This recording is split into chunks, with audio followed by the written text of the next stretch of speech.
so that's, of course, the situation we are having. The Gada system is alive, it can be rebuilt, it can be reconstructed, it can be adapted. Of course, with careful, we can at least make it work at local and regional level. So that's, of course, the issue. One of the things I'll be talking about now, there is a campaign against Oromuma by the Abasha school. So I think this is a social media campaign, sometimes on YouTube, sometimes, of course, on Facebook, sometimes involving doctors and the people who consider to be serious, educated. So they are really trying to assimilate the Oromuma to fascism or to Nazism. So for them, Oromuma means they come oppose, they have the right to oppose to the government. I think people have the right to oppose. If they take arms, they can take arms. But considering Oromuma, as we understand it, to fascism is simply far-fetched and, of course, hatred against the entire nation. So I will be explaining why simply these people are using, why these people are trying to use and implement this fascism. So I will be using a theoretical model to explain about Oromo nationalism. I think this gives us an opportunity to discuss some of this, which was discussed earlier. So one is called, there are three levels of nationalism. One is called soft nationalism, The idea of soft nationalism is when people in divided societies claim certain rights or demanding for recognition or a set of cultural practices and other socio-economic concessions from the given state without challenging the legitimacy of the state. You just ask for something. Let us sing, let us dress way, let us do this, but you accept the legitimacy of the state. So that, of course, that exists. Maybe some Oromos are in this category. Some Oromos, some. I will talk about, of course, more detail. Then the second one is called conventional nationalism, standard nationalism. This, of course, based on the basic principle of the right of people to self-determination, the right enshrined in international law, the United Nations Charter, in colonial and imperial political setting. So here, a colonized and oppressed people or community of people demand and struggle for autonomy, larger autonomy, sometimes autonomies are different kinds. Autonomy, larger means closer to the state. Larger autonomy and the right to self-determination, which can lead to creating their autonomy for their autonomy of their own state and living under their own political rule.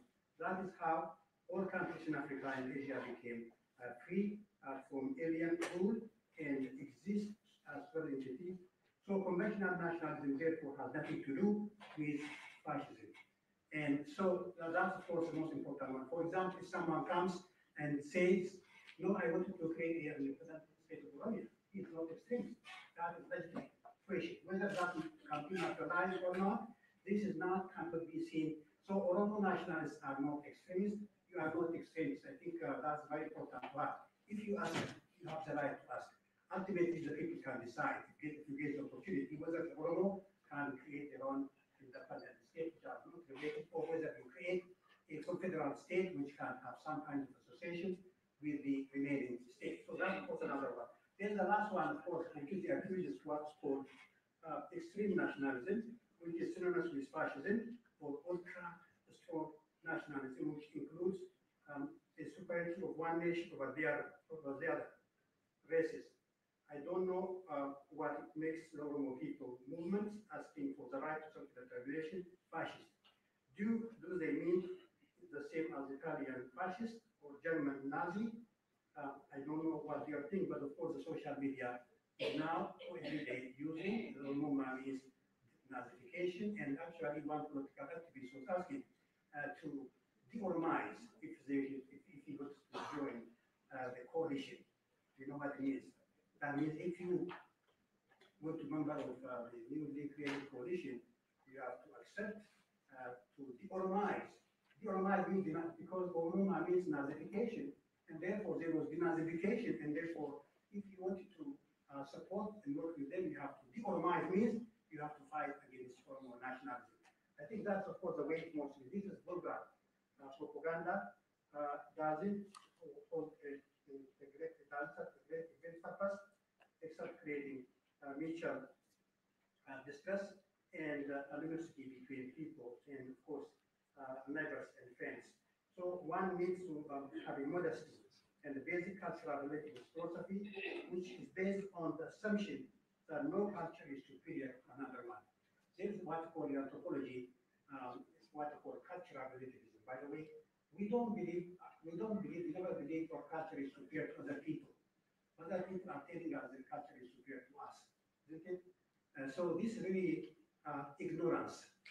So, by the way, there is an important declaration by American Anthropological Association in 1947, which says no culture is superior to another culture. There is no scientific measurement to prove that one culture is superior to another one. So Gada is good for us. Gada working for us. That doesn't necessarily mean Gada can work for other people. And so we cannot claim superiority. So what they are trying to do is mostly to vilify Oromo institution. I don't think when they see the adventure Oromo people coming together, they are angry because they do not necessarily like. Look at what they say about the adventure. Well, the same is because about the Gada system. Technology is only based on what they learn from Bahrain. Bahrain wrote in the 16th century. Therefore, what we are trying to do is simply to defend Oromoma against this one. So Oromoma, therefore, for me, Oromoma is of course a big, the same as the one which was explained. My definition of Oromoma is mostly being Oromo or becoming Oromo, whether it is sociological or biological one. So Oromoma doesn't necessarily mean you are nationalist. That doesn't necessarily mean you are left, you are right. It means that Oromoma is like you, as you say, you are French or you are German. That doesn't necessarily mean you are anything else. So for this reason, therefore, the Oromo have to fight for their own identity, but they are fighting, there is a war against them by the government, which tries to actually reduce our ability to speak our language by limiting, of course, the Amharic, the Oromo language education is taught at grade 6, which is really what we call nativization policy. That means one of the problems we have now in Oromia, as what I'm hearing, the government is directly discouraging the use of Oromo language in government service. One of my relatives told me, they were educated in Kobe generation, and they do not even know Amharic well. And now the Oromo bosses, PP bosses, are telling them to write reports in Amharic without them going through the school system, which is simply Amharic. No, I speak Amharic because I was educated, but for many people, now they have to learn Amharic to simply survive, to simply get the job. So one of the difficulties we have, of course, the government is basically abandoned Oromoma. They had never had their roots in Oromo nationalism. They were captives of war. By the way, there is a point I want to make about the wars of captives.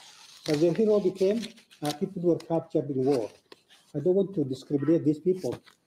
There are 3 people now they believe they were sheep. One is Gobana, the second one is Balcha Banafso, the third one is Abtagurgis Didagde. Do you know their common history? They were all captured in war. They were socialized, Habashanized, but they turned against their own people. Imagine, Gobana, whose mother is Amhara, it doesn't matter. By the way, that's one of the good things, one of the interesting, because we don't want to naman pampansin Oromo naman pampanso, kasi gonomi. Hati sani Oromo mit jara kana sagino. Gobana's mother was an Amhara, Balchanafso's mother was a Gurage, Abtagurgis's mother was a Gurage. But we consider by virtue that their father was Oromos. That, of course, how we consider them. But still, these people were more socialized this doesn't necessarily mean I'm not discriminating, because that is the reality. The reality is they were from Oromo, the non-Oromo mothers, but Oromo fathers. Now, what they are trying to do is simply the hero of the hero they trust, the hero they are talking about is simply these people. This is what I call subservient nationalism. That means they're trying to be different from Amaras because by using the Gobana name to claim that we also created the empire.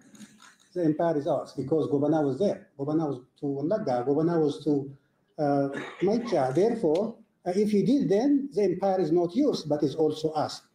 Also, don't forget, they are focusing so much on someone called Gabayo. Gabayo died in Adwa, but there were millions of Oromos who were killed and who died. The reason being because we defended the country and we are also entitled to the same rights like you. So you see, it is a funny story. This is simply, they are coaching, they are trying to develop narratives that the empire was not actually yours, the empire is also us. So the three names I mentioned are generally played a negative role.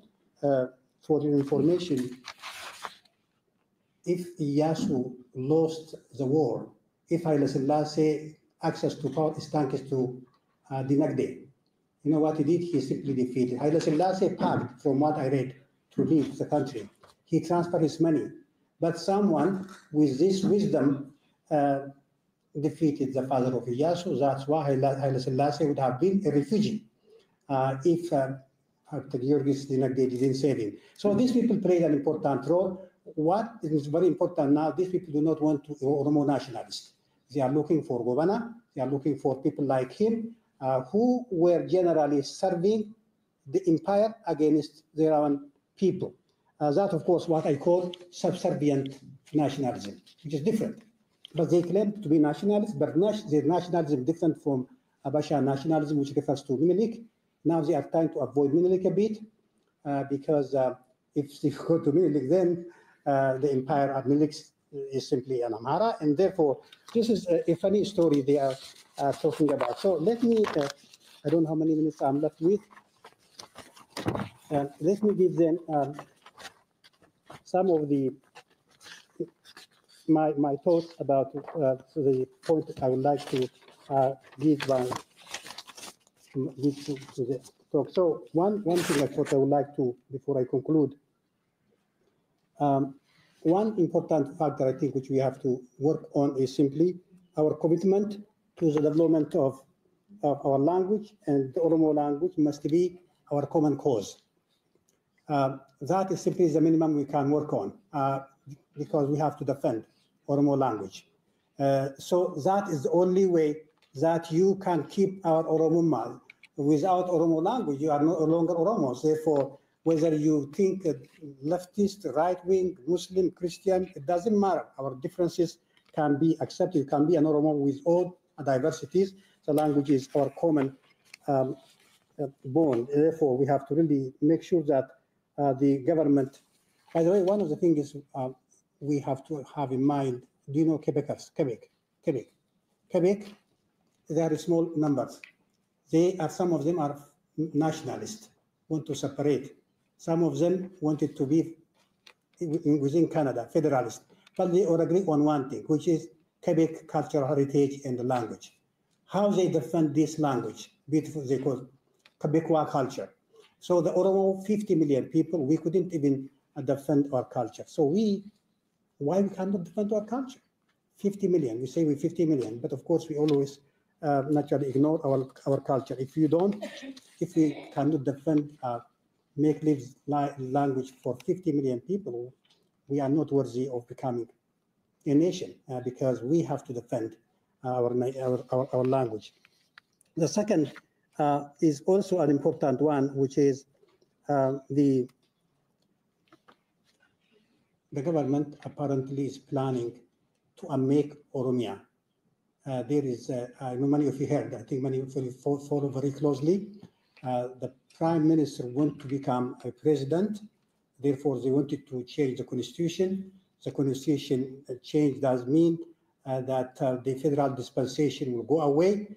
Oromia will be divided into provinces or geographic-based administration, which means that we are going back to where we were in the 1960s or 70s, which means that there is no Oromia as we know it. So this is very, very important.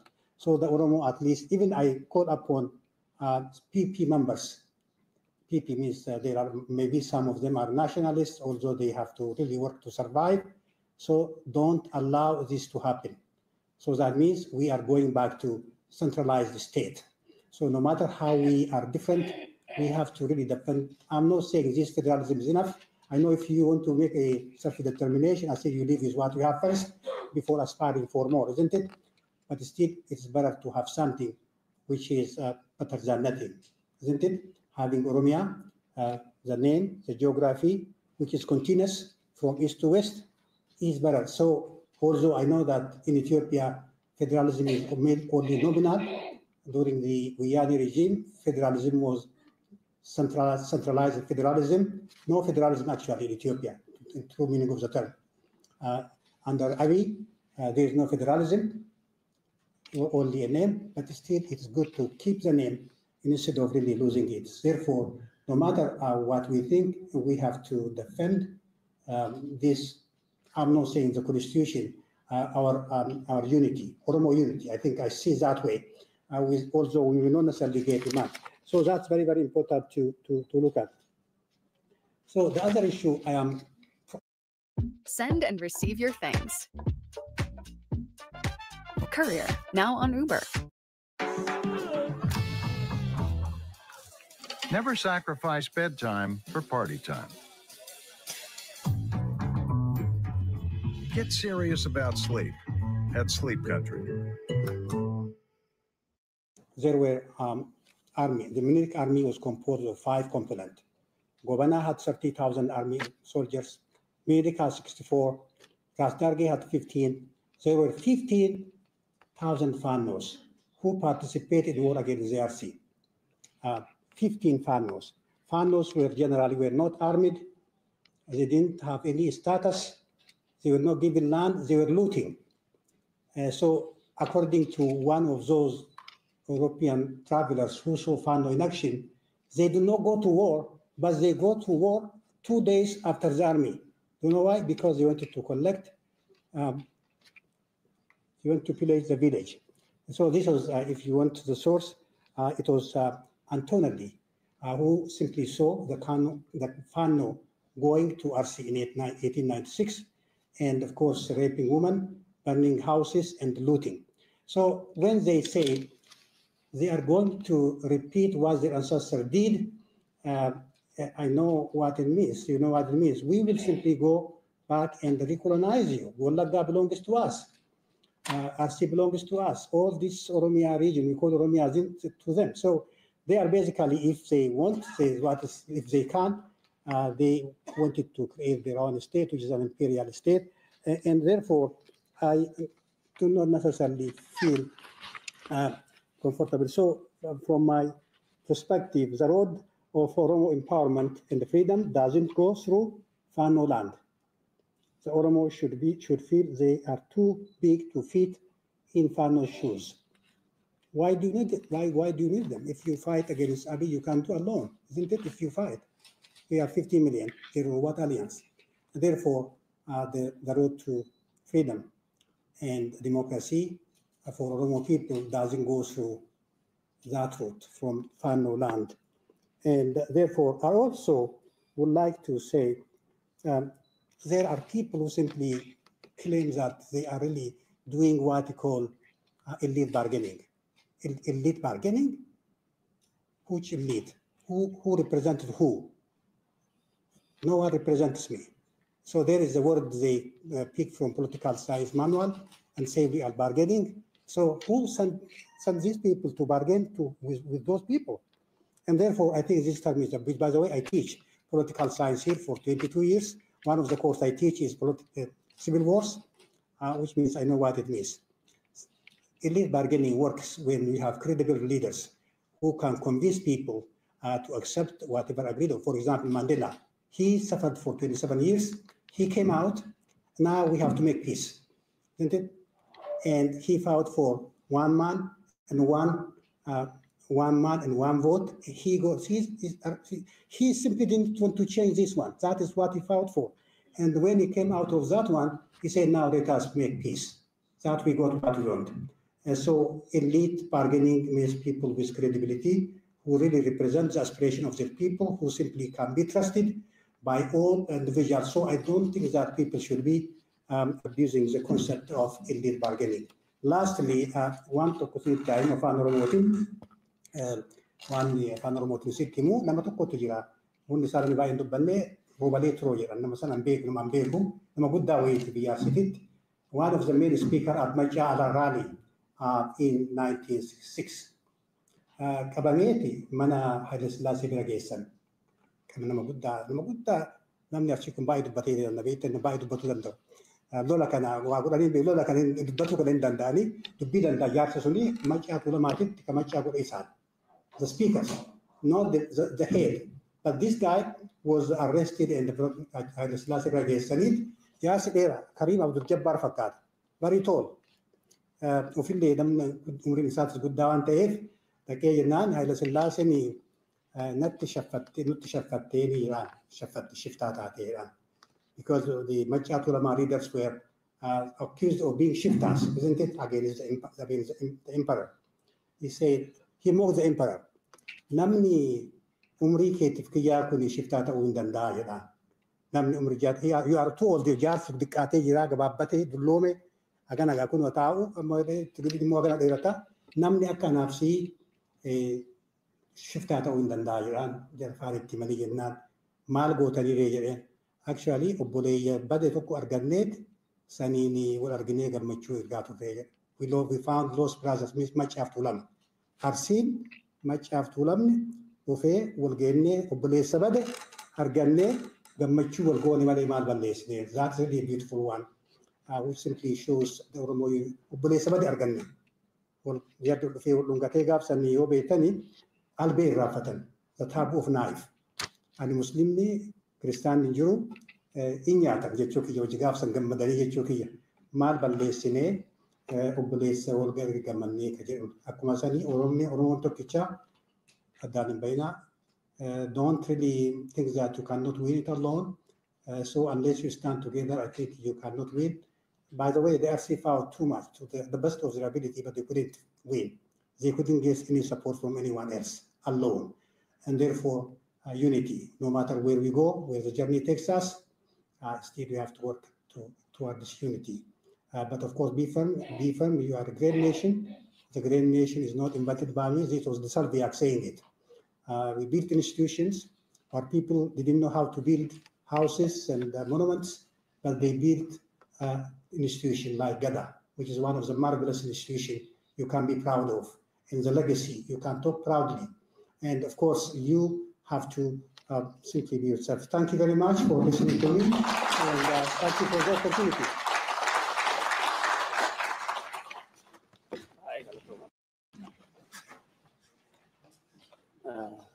Dr. Banti, are you there? Can you say the last word?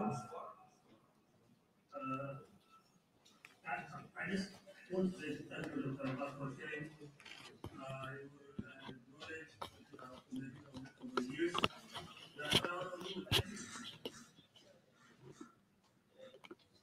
Thank you very much. Dr. Abbas is really, all what we have here. Not only that, it is because of Dr. Abbas we are here today. Please, once more,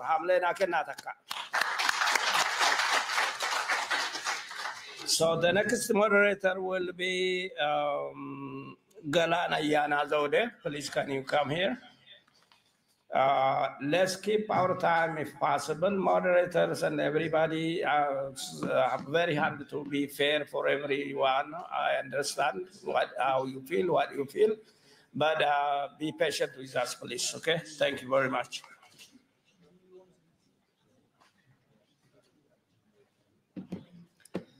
Hello again. How is everyone doing? Doing good? Yes? Can I hear your response? Yeah. Yes. Awesome.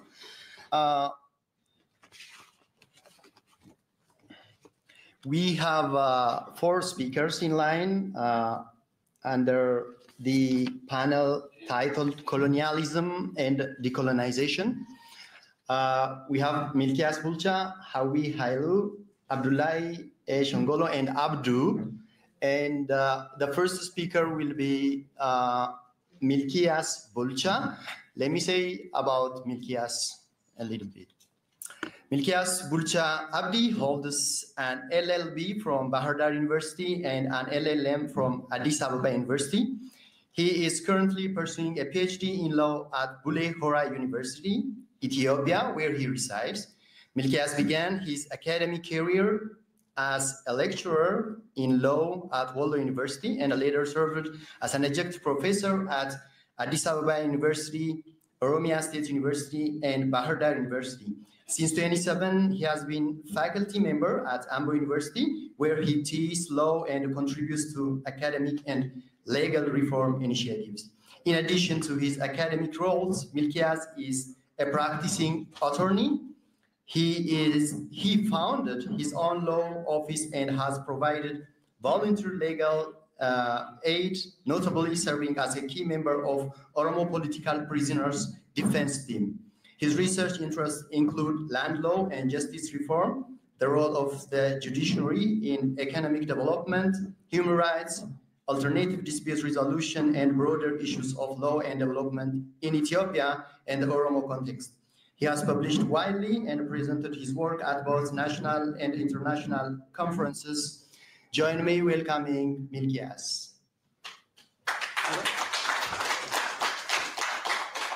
You have 15 minutes, so use it wisely.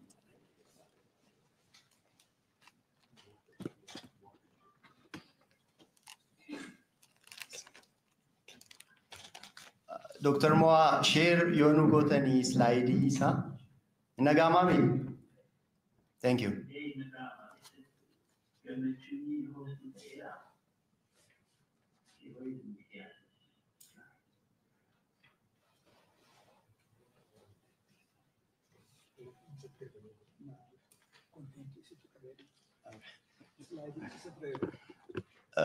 Dr. Moa, sliding Simbratu Anirgamif, Isinum Tutu, share Nugotani. Email it on. Yeah, we just sent from Milkias email. Email Milkias Amir Gamira. Check goda. Okay.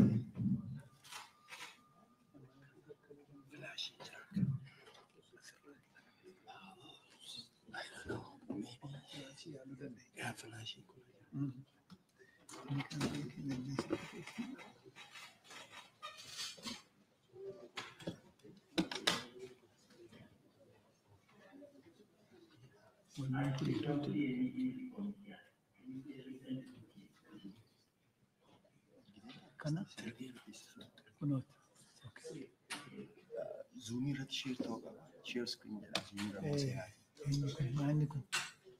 Zoom just zoom.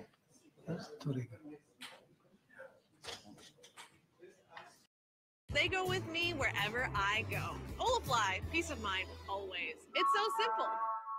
New Neutrogena Sport, non-greasy formula to give you winning protection. Windows and kita. It's open. Milkias meeting. Okay. I think on the screen.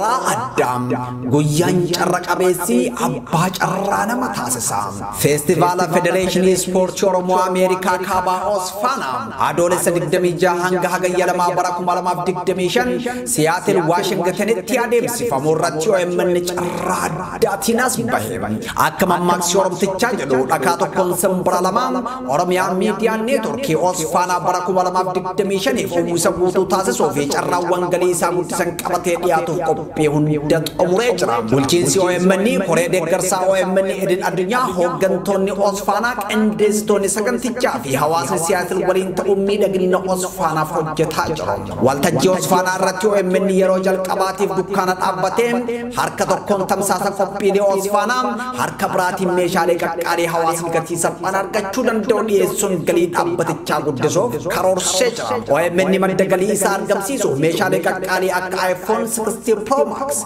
iPad, tikeettii koonsartii Osfaanaa, meeshaalee faaya harkaa fi mormaa, abduu furtuu konkolaataa fi kanneen biroo qopheessee isin eegaa jira. OMN meeshaalee qaqqaalii dhiyeesse keessaa abbaan carraa tokkoffaa iPhone 16 Pro Max yoo badhaasu, abbaa carraa lammaffaa iPad Air 4 Plus Apple Pencil Bundle badhaasa. Abbaan carraa sadaffaa tikeettii sirna cufiinsa koonsartii Osfaanaa artisti Qamar Yusufii fi artisti Shukrii Jamaal seenuu isa dandeessisu badhaasa. Hirmaattonni Osfaanaa gara dukkaana OMN gortanii carraa keessa yaaluu fi meeshaalee OMN dhiyeesse bitachuun OMN deeggaraa yoo jennu kabajaa onnee irraa maddeeni. OMN sappoort diraayiviinis ni adeemsifama. Miseensa OMN ta'a ji'aan doolaara takka hanga dandeessaniin OMN cinaa dhaabbadha. Carraan addaa kun sirna cufiinsa Osfaanaa irratti abbaa carraatiif baham. OMN dhugaa uummataa karaa dhugaa qofaan abbaa carraatiif carraa gaarii.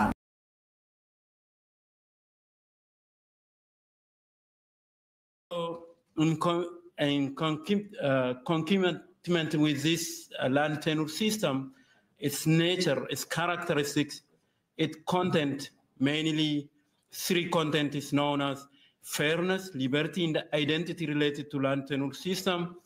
It has something to do with the right to self-determination of people. So the Oromo people since lost its land with territory, which has gone through different land tenure system from imperial, from the Derg regime and the current constitution, and then unconstitutional trends of the present regime. So in particularly under imperial regime, the Oromo experienced colonial land tenure system, and though not some economic, though get some economic benefit under the Derg regime as well, the Oromo question was not fully answered. It remained with right to self-determination of people. The federal constitution come with fresh promise about right to self-determination, but end up with full of dilemmas and the contradiction and the remain controversial. So under the current regime, facing backlash to all fairness, justice, liberty, and identity. So we are, depending on my previous presentation, I'm humble to hear him. So we are still in the full circle. We were colonized, lost our land. Then now we have gone through different regime, but we are also in the full circle again. Then once upon a time, the land to the tiller now become saying land to the investor. So eviction, displacement, and totally impoverished. Cheez-It and MLS presents the Cheez-It Wager. Goal, 10 Cheez-It crackers. Offside, 20 Cheez-It crackers. Anything for your game, anything for your snacks. We get it.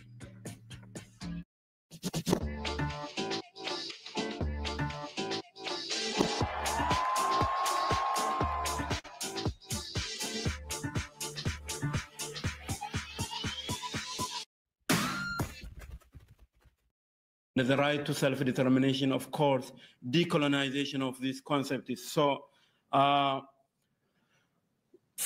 Then why colonial land tenure system is relevant to the Oromo? Because the Oromo in the other southern nation in Ethiopia has not colonized by the white colonizers, but the Oromo land annexed to the Abyssinian kingdom by conquering power. So there is always debate whether there is a colonial thesis or expansion thesis or something like that among scholars in the Horn of Africa in Ethiopia, particularly between the pro-Amara group and the pro-nationalist.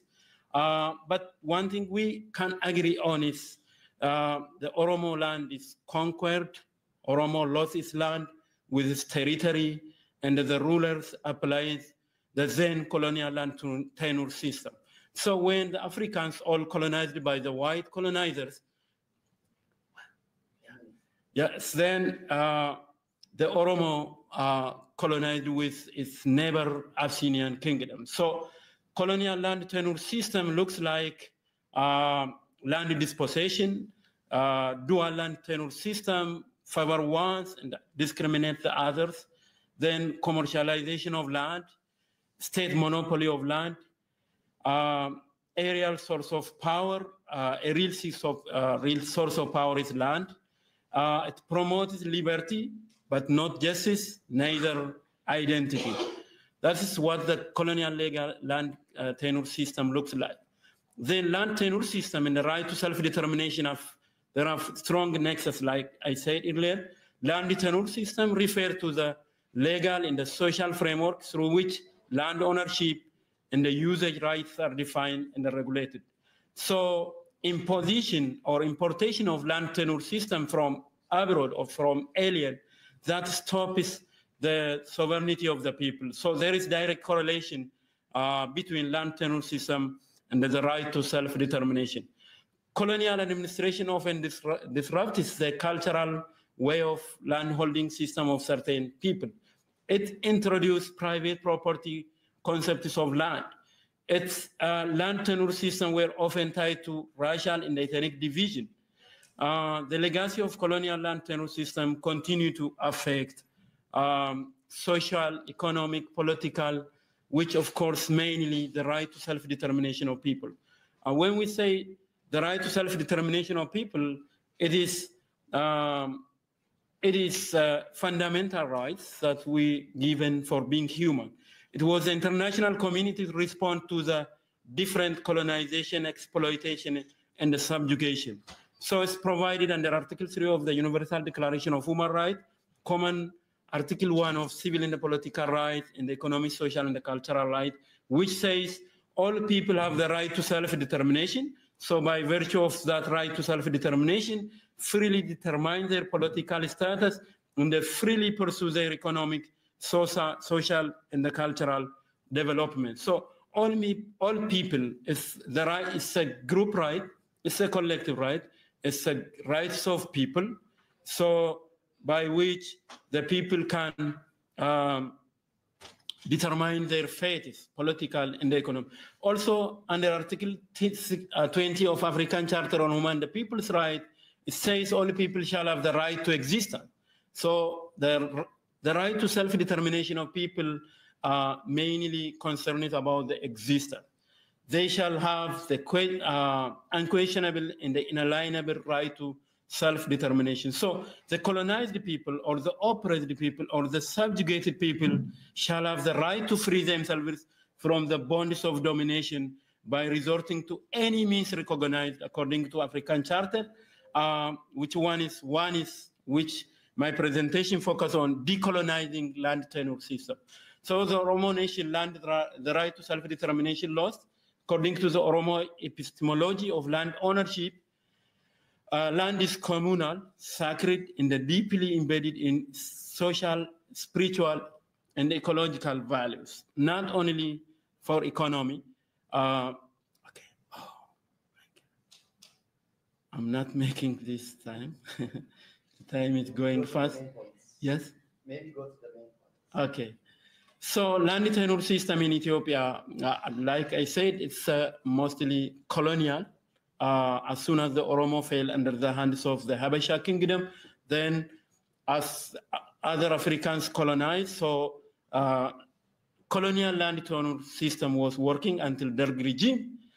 The Derg regime, although it addressed some economic values, but it didn't address the issue of identity related with the land. So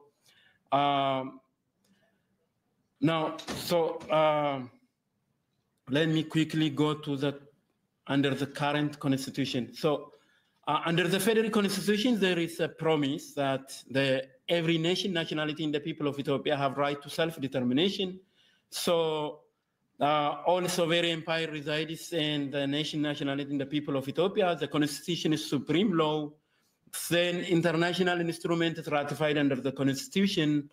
Then under Article 39, there is a right to self-determination.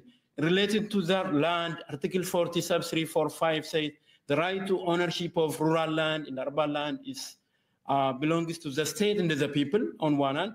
Land is common property of nation, nationality, and the people of Ethiopia. Then the federal government given power to enact land law, and the regional government given power to administer land in accordance with framework legislation of the federal government. This under the federal constitution, the current constitution, the joint ownership state in the people of Ethiopia. On the other hand, it says common property of the nation nationality in the people of Ethiopia. So the constitution doesn't define how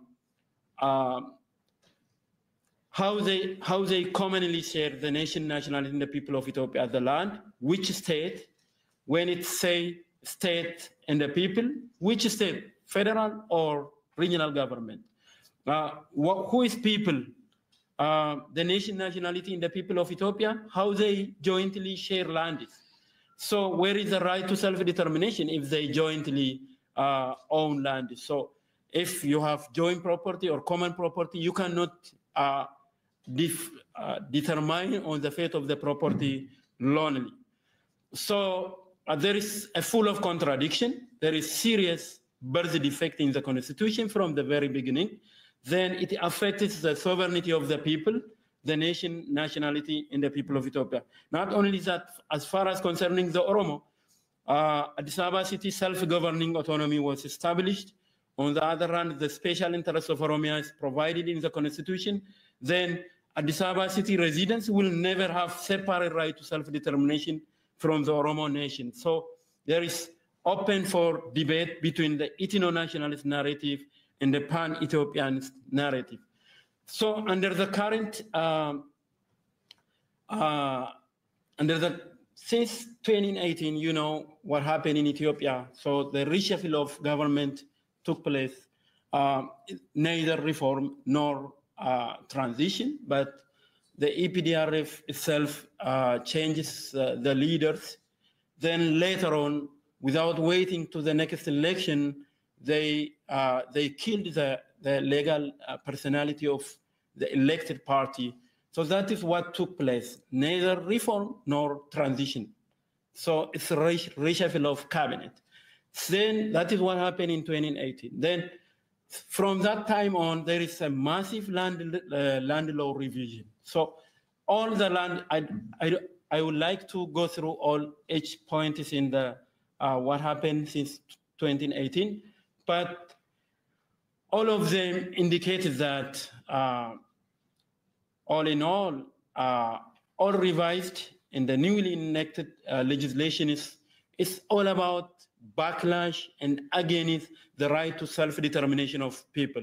It's all about eroding the federal idea. So liberalization of land is promoted. Increased land transaction mortgage set against the constitution under which they took an oath to rule with it. So we are in full circle of land tailor to land investor now. But the efficiency of land productivity has been remained poor. So my conclusion is that land as collective right is the Oromo epistemology of land, how we approach land, public ownership of land. Individual right is usufruct right. We can use, we can share. That is based on three concepts: equality, liberty, and identity.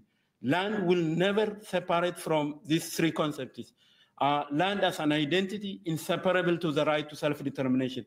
Development, investment must meet minimum Oromo worldview land tenure system. When we say this, we don't close our doors to the world investment and the trade, but everybody who wants to invest in the make development on Oromo land should integrate it in. Like you integrated in the Western, you have to learn English in order to integrate into the Western system. So anybody who wants to invest in Oromia should learn Afan Oromo. Anybody who wants to make any development on Oromo land should do according to the Oromo worldview. Then finally, there need to be land restoration. So many land, so many territories taken away from the Oromo. So land restoration must become. So that displacement and the eviction must stop. If the Oromo remain in the federation, that's my proposal is to, if the Oromo fully establish its own country, then the recommendation may be otherwise. But if the Oromo remain in the federation, the Oromo should not share ownership of land with any nation national in the people of Ethiopia. The Oromo land should be for Oromo land.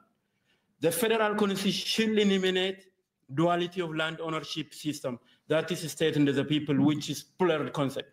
It must be made clear that the state does not own any land, as there is no single state in Ethiopia.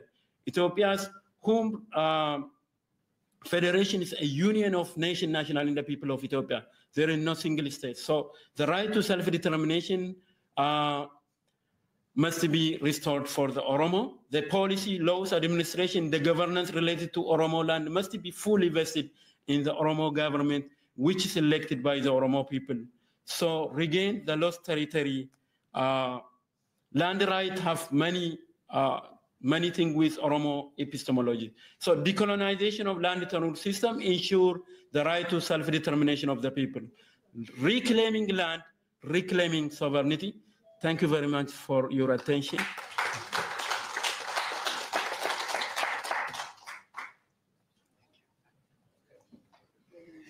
We thank Milkias for a very amazing presentation related to land tenure. Our next speaker in line will be Hawi Hailu. Hawi Hailu is lecturer at Walaga University. Hawi will be talking on extractive economies as forms of settler colonialism in Oromia. I don't have Hawi's bio, so Hawi, you can introduce yourself while presenting. Thank you. Hawi is online. Where is Hawi?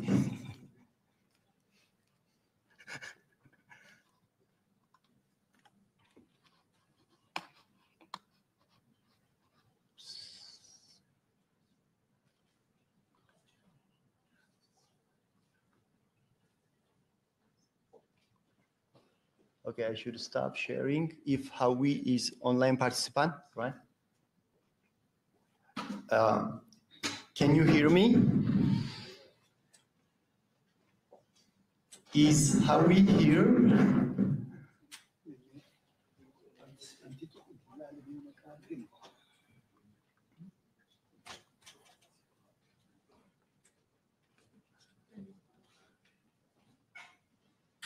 I don't see Hawi here.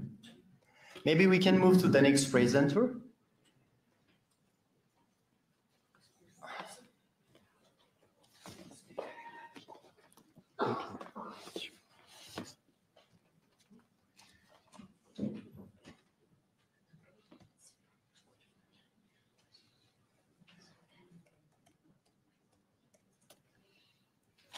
Sorry for the inconvenience. Things like this happen. So I will move to our next speaker, Abdullahi Shongolo. Is Abdullahi here? Okay, Abdullahi is online. Can you hear me, Abdullahi? Dr. Abdullahi, can you hear me?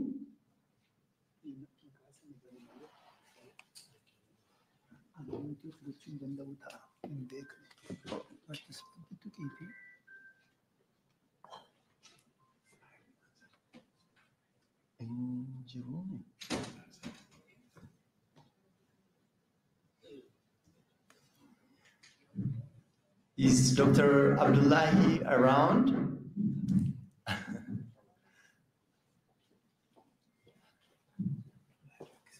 All right, then, yeah, we will move to our next speaker in that case.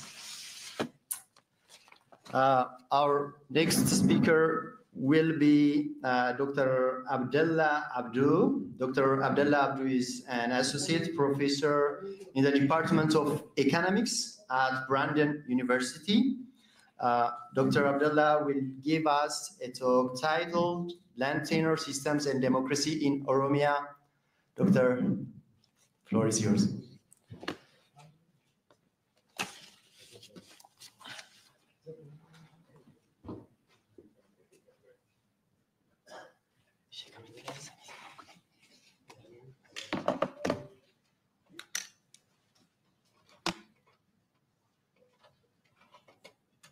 Oops. Yeah. Share good at Second. PPT. Yeah. Do I zoom in?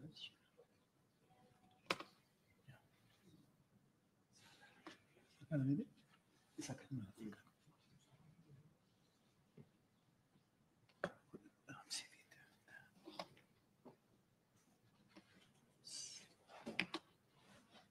Where?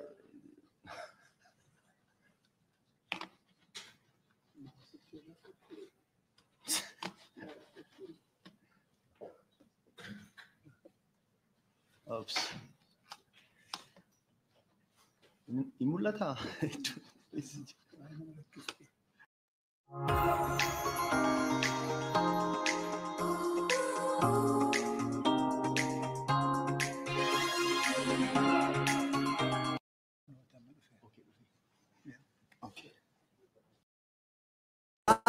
Adam Guyan Charakabesi Abba Charana Matasasa Festival Federation Sport Oromo America Kaba Osfana Adolescent Demija Hanga Yalama Barakumalama Dictamation Seattle Washington Tiadem Famoratio and Manich Radatinas Bahim Akama Maxorum Tichajalo Akato Consum Bralaman Oromia Media Network Osfana Barakumalama Dictamation if Musabutu Tazas of each Rawangalisa Sankabate to that Omrejra, Bulchinsi OMN, Porede Garsa OMN, Edin Adrinya, Hogan Tony Osfanak, and this Tony Sagantichafi, Hawas and Seattle Walinta Umidagino Osfana for Jetajo. Walter Josfana Ratio and many Yerojal Kabati Bukanat Abatem, Harkato Kontam Sasa for Pili Osfanam, Harkabrati Meshale Kakari Hawas Katisa Panarka Chudan Doni Sun Galit Abatichago Desov, Karor Seja, OMN Madagalisa Argamsiso, Meshale Kakari Ak iPhone 60 Pro Max.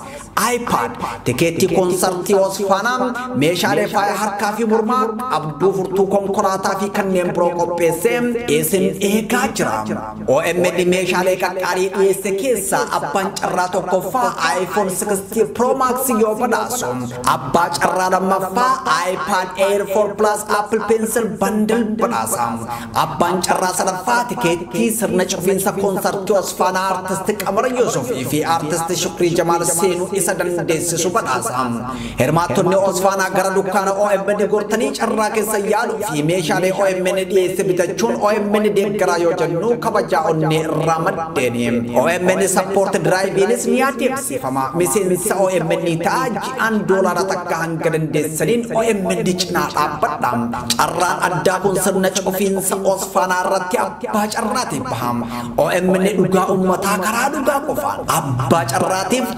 Raga.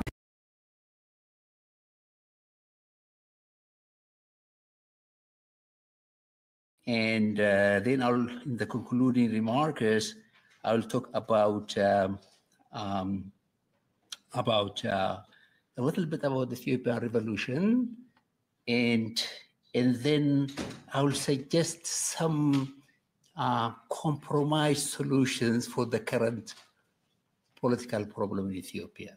So it's just an option, okay, a compromise solution, which follows from some of my discussion, okay? Okay, so because the idea of democracy is a little bit broad, there might be many definitions, so I will go with the following definitions because it's good for what I'm going to do, okay? So I'll define democracy in 3 stages or 3 things, 3 components. the first definition of democracy for my discussion is government by discussion. Okay, that definition was given initially by John Mill. Also, Amriyat Hassan uses that definition, government by discussion.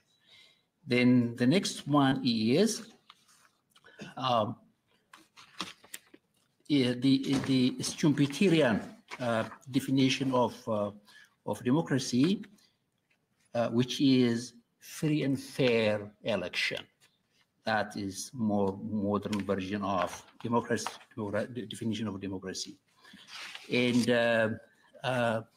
the third element I want to add here is it's a minus, okay? Minus imperialism. So a country cannot be democratic if it is told who to elect by an imperial power, okay? But you can apply that also within a country. For example, in a federal system, we can say there is democracy in Oromia if the federal government does not put pressure on the Oromos about who to elect. Okay, so I need those three things. And also, I want to say another thing here about democracy, which will help me to discuss in the conclusion, that there is no society that's completely democratic or completely non-democratic, completely dictatorial. I think all societies, I would say just all of them, okay, have some democracy and some non-democracy, okay? The term non-democracy is used by Acemoglu and Robinson, who won Nobel Prize in economics last year. They wrote about democracy, you know, one of their books on democracy, main article on democracy. So non-democracy can include, you know, monarchy or one-party state or any other form of non-democracy. You can say dictatorship, but they use non-democracy because it's sort of more broad, okay? So all societies are partly democratic, partly non-democratic, but only on balance that we can say this country is democratic, this country is not democratic. Otherwise, every country has some element of democracy and some element of non-democracy, okay? So for example, in the United States, you know, the leading democratic state, maybe they're not democratic when it comes to foreign policy. Okay, just the least decides what foreign policy should be. The population doesn't have much say on it. Okay, so now let's go to the next one. We'll go to the next one, origins, development of democracy. So here, if you look at the literature on this, there are many people who write about the origins of democracy. What determines democracy? How do democracy come about? And almost all of them are about capitalist societies, about modern societies. For example, sociologist Moore, in his book, The Social Origins of Democracy and Dictatorship, he says that, summarizes his ideas in the following statement: no bourgeois, no democracy. So it's a class issue. There are many classes. The bourgeois leads to democracy. Other writers emphasize the workers movement. Others say it's the middle class. You need the middle class for democracy. Acemoglu and Robinson, they say it is inequality. Inequality, they just generalize. There's some sort of inequality, and there is in class relationship, and then inequality. And to resolve that, you democratize. That's how democracy originates. Okay, so all these are based, you could say, on class conflict or conflict concepts of democracy.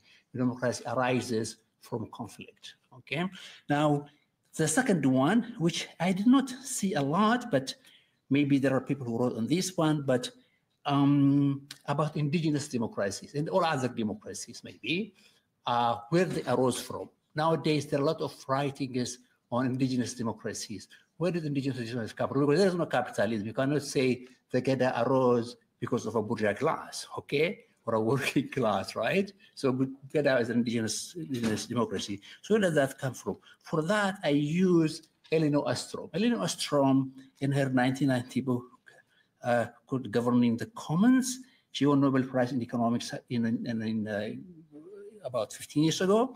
And she actually in that book, in many of her leading articles, doesn't say much about democracy. She doesn't talk about democracy, but you can glean from what she's talking about. She's talking about democracy.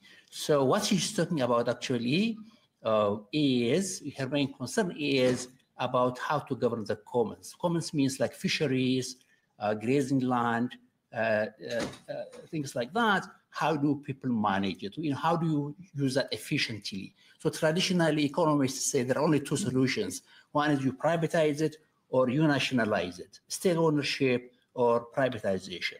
She came up with a third idea. She said, no, we have a third idea, and that is the community can come together, talk about it, make rules, and govern their common property.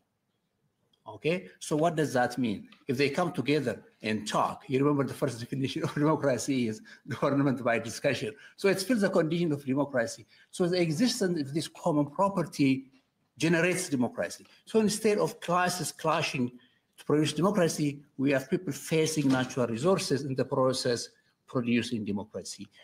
And so she actually talks about how that type of thing may work, and she have eight conditions. Okay, and two of the conditions imply democracy. One condition says most individuals affected by the operational rules can participate in modifying the operational rules. So the rules are made by them. They talk about it. They make rules. Okay, that's democracy.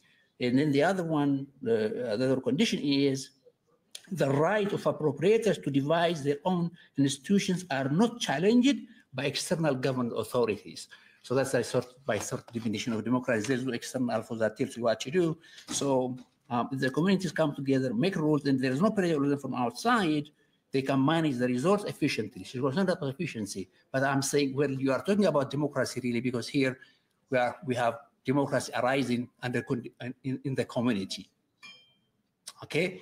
So, I applied that to the case of Gada. So we're going to number 4, the origins of indigenous democracy, the case of Gada. So, how did the Gada arose? So I know two theories. Okay, now I know two theories. Maybe there are more. The first one is the Ade-Manoye theory. The other one is the Ade-Astrom theory. Okay, so at Ade, when I was growing up, Ade Ndobo was sort of titles given to only few people who get some respectability in society informally. Now it has become, title we use for adults, right? So it's respectful to say Ade Astrom, okay? And but it goes also rhymes with Ade-Manoye. So probably more of you know what the Ade-Manoye story is, a myth. I think, okay, I believe some a myth that the Oromo tried kings, and the kings didn't work. They tried queens. The last queen was Manoye, but they didn't find. They found all of them wanting. Okay, so they said, okay, we're going to create a system. They sat and invented the Gada system. Okay, so that actually is a reasonable myth, because what it says is people try different. What's AI saying about your brand? SEMrush's AI toolkit tracks how AI sees you and the competition, so you can take control of your AI visibility. Impressed? Explore all SEMrush toolkits and get what you need to grow. What? Excuse me. I said I'm thinking about the salmon. These days, the best night out happens when you decide to stay in. Start building your dream backyard at belgard.com. And how to manage that. Now, I'm not saying that's the only reason. Okay, I have seen an article recently about determinants of democracy. It has 42 variables. There are many variables that can determine democracy. And depending on society, some of those variables will be more important for this society. Other variables, some of them will be subsequent, could be for another society. So, but for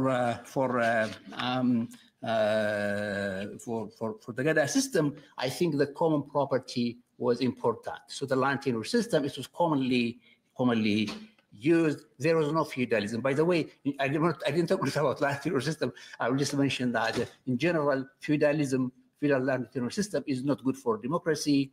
And a capitalist system where land is distributed equally, association with land that is distributed, commercial society can be good for democracy. But unequally distributed is not good for democracy. State ownership, less likely. Okay, so this is a general statement. So, the fact that we have a communal land system originally under the Gada system may have given may have helped the democratic system to arise. Okay, and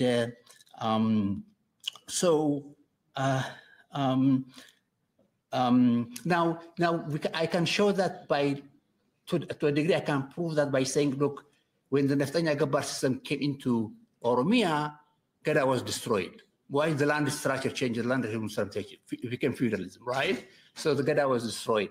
Gada may have survived as a culture, but as a governing body, it stopped working. Okay, and also when the feudal system arose internally, like in Jimma in the Gibe region, or perhaps in Wallo too, the Gada system stopped.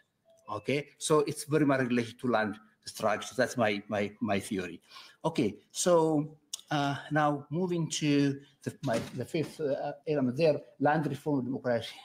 Libya, that is, the 1975 land reform was radical. As many of you indicated, it was a big thing for, it's a big reform because the Derg was dictatorial, but it was an important reform. It was a progressive reform. So it has sort of restored the common ownership. Okay, actually the peasant associations, if you remember, initially the Derg allowed the peasant association to elect their own leaders. So democracy started actually, and a number of people at that time wrote about the possibility of having participatory democracy at the local level. Okay, so there was hope for democracy. The Derg itself says, yeah, you can elect your leaders, okay, initially. But then they control it because they want to use it for taxation and for the subscription for the war, military stuff like that. So it became under the control of the government. It lost that opportunity, and so now, as the presenter before me suggested, there are a lot of privatization of land, stuff like that, and we have land to investor and. The focus on privatization, not on democracy. So we are losing some of that momentum that was created by the land reform of 1975. Okay, now I just go to the last one, some concluding remarks. I want to say two things, okay? The first one is, I think the Ethiopian Revolution in 1974 was very important because it set the parameters within which the discussion are taking place. And most of the time we talk about three things: land, self-determination, and democracy. Okay, I think all three of them are about democracy in a way, because when farmers got their land, they're allowed to elect people. So it's also a democracy. It's an economic democracy, but also electing their leaders. So it's a local democracy. Okay, so the land reform was associated to a degree with democracy. Self-determination is a democratic issue, right?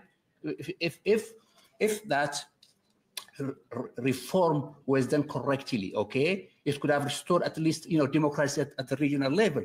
You remember in 1992, the 1992 election, the OLF was pushed out of the country for local election. It was a local election, if you remember, it's a regional election. It's not a federal election, okay? But the TPLF stopped it, okay? But you can see that self-determination is a democratic thing. That's why the OLF participated in it, okay? But it's not fulfilled, but it has that imbued within it. And so the way the Ethiopian Revolution went, I think we are still in that type of environment, even though a lot of change happened at the same time. Some revolutions take a very long time to consummate, they say. Like the French Revolution, for example, they didn't get a democratic government, the bourgeois revolution didn't come to an end until about the Third Republic, 85 years. took 85 years. So there is sort of, going on things, so why that? I think the reason for that is when the Derg came to power, they wanted power. Mengistu wanted power. He didn't want to give up on power. But in order to maintain his power, he has to give something. He gave land reform. And he got a lot of support, if you remember. President supported Mengistu, okay, initially. Okay, he got a lot of support. And so that lasted him for 17 years. But he didn't want to touch the self-determination issue. He didn't want to the democracy issue. Okay? So he used some reform to maintain his power. When the TPLF came, they introduced the new constitution, self-determination, some change, some real change. People were able to learn in their own language. So even though the Oromo were unhappy, but still they were a little happy. They got something out of it. Other people got out. So that lasted TPLF for a while. But they kept power. They gave something, but they kept power. Now, when Abiy comes to power, people expected democracy. What can Abiy give? But stay in power. That's difficult, okay? Because what he's asking is to give up power. Because if he runs a free election, he may lose power. So he doesn't want to lose power. He's the least lucky of the three, you could say, in terms of power and reform dynamics. You see, Mengistu was lucky, okay, to stay in power. He gave land, he stayed in power. TPLF was lucky. They gave some determination, but stayed in power. Now, Abiy has to give free and fair election. He has to lose power in order to fulfill the condition of what I think is still the environment of the Ethiopian in the 1974 revolution. Okay, so I want to be a little bit sympathetic to Abiy for that. Okay, allow me to be sympathetic. Okay, because I want to give a solution. Okay, there are many solutions with the current situation. Okay, so you remember I said that societies tend to be a mix of democracy and non-democracy. Okay, actually you can find this from Robert Dahl. Robert Dahl, his book Polyarchy. In the first few pages, he talks about mixed systems. He talks about federal system. He doesn't call it federal, it's a federal system. The central government, then he talks about lower levels of government. And he says that you may be democratic at one level, but non-democratic at another level. Okay? And there are four possibilities in a federal system. You can have democracy at federal level and non-democracy at the lower levels, as for example, president association level and regional level. You may not have democracy, okay? Or you may have democracy at the lower levels, but no democracy at the federal level. Okay, so it's two, right? The third one is no democracy at all levels. That's what we have in Ethiopia now. No democracy at all levels, okay? And or you may have democracy at all levels, right? Now, what people are demanding in Oromia and Ethiopia in general is democracy at all levels. Okay, and Abiy is saying no democracy at any level. That's my impression of it. Okay, so why don't we go for the middle? Okay, let's have democracy at the local level. Let the peasant associations control their land. Okay, stop all these reforms that the Milkias was talking about. Really, I appreciate that presentation because it goes into details, and I like to know more about that because I don't know. I'm far away. Huh? I really appreciate that presentation. So we want to have the farmers controlling their land and electing their leaders without pressure from the above government. You know, they don't have to belong to PP or anything, okay? And if they want to, they can belong to PP, but not necessarily, okay? And elect their leaders at the local level and control their land. If they want to do business with private companies or government, let them do it. They can be trained. If you look at Farm Africa website and an NGO, they have a lot of modern things they are doing, technology and connecting the farmers to the market, to global markets.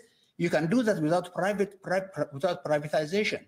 That's possible. Markets and technology is possible without privatization. Okay, so you can, and also you can add democracy to it to elect their own leaders. Okay, so if Abiy allows that, And then also democracy at the regional level. People electing the leaders.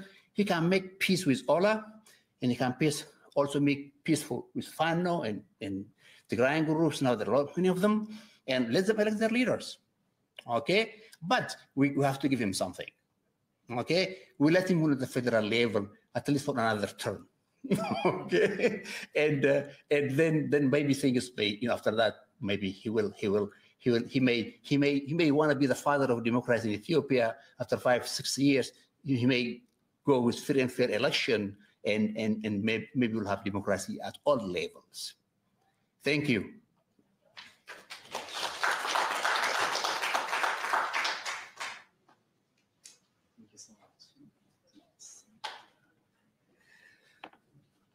Wow.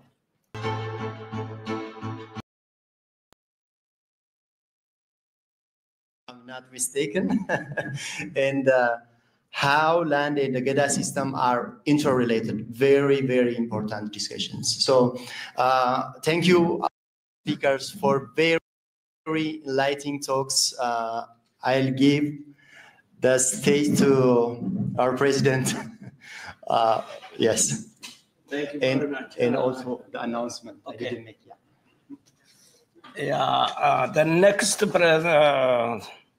The next moderator is Dr. Gamachu Abashu, but we will wait for some event. I need Dr. Asfa Bayene to come to the podium, please. We will have some surprises. And the chairman of Oromo Studies Association, the chairman of board of Oromo Studies Association, sent his message that Dr. Asfa will represent him today here. So we will have a mini award session. Usually that's supposed to be really big event.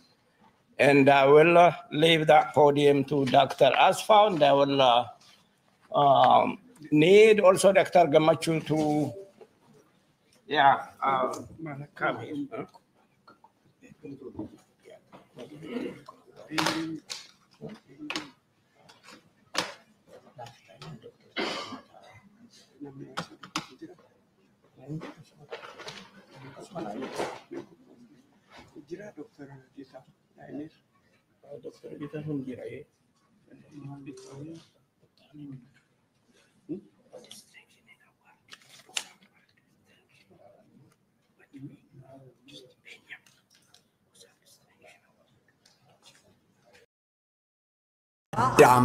Guyyaan carra qabeessi abbaa carraa nama taasisa. Feestivaala Federeeshinii Ispoortii Oromoo Ameerikaa Kaabaa Osfaanaa adoolessa 26 hanga hagayya 2025 Siyaatil Waashingtanitti adeemsifamu irratti OMN carraa addaatiin as bahe. Akka mammaaksi Oromtichaa jedhu dhakaa tokkoon simbira lama Oromiyaa Miidiyaa Neetworkii Osfaanaa bara 2025 uwwisa guutuu taasisuu fi carraawwan galii isaa guddisan qabatee dhiyaatuuf qophii hunda xumuree jira. Bulchiinsi OMN koree deeggarsaa OMN idil addunyaa hooggantoonni Osfaanaa qindeessitoonni sagantichaa fi hawaasni Siyaatil waliin ta'uun miidhagina Osfaanaaf hojjetaa jiru. Waltajjii Osfaanaa irratti OMN yeroo jalqabaatiif dukkaana dhaabbatee harka tokkoon tamsaasa qophiilee Osfaanaa harka biraatiin meeshaalee qaqqaalii hawaasni gatii salphaan argachuu danda'u dhiyeessuun galii dhaabbatichaa guddisuuf karoorsee jira. OMN madda galii isaa argamsiisuuf meeshaalee qaqqaalii akka iPhone 16 Pro Max, iPad, tikeettii koonsartii Osfaanaa, meeshaalee faaya harkaa fi mormaa, abduu furtuu konkolaataa fi kanneen biroo qopheessee isin eegaa jira. OMN meeshaalee qaqqaalii dhiyeesse keessaa abbaan carraa tokkoffaa iPhone 16 Pro Max yoo badhaasu, abbaa carraa lammaffaa iPad Air 4 Plus Apple Pencil Bundle badhaasa. Abbaan carraa sadaffaa tikeettii sirna cufiinsa koonsartii Osfaanaa artistii Qamar Yusufii fi artistii Shukrii Jamaal seenu isa dandeessisu badhaasa. Hirmaattonni Osfaanaa gara dukkaana OMN gortanii carraa keessa yaaluu fi meeshaalee OMN dhiyeesse bitachuun OMN deeggaraa yoo jennu kabajaa onnee irraa maddeeni. OMN sappoort diraayiviinis ni adeemsifama. Miseensa OMN ta'a ji'aan doolaara takka hanga dandeessaniin OMN cinaa dhaabbadha.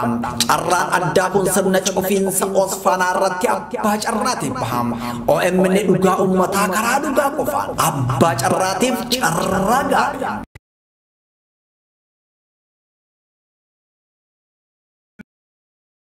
Adam.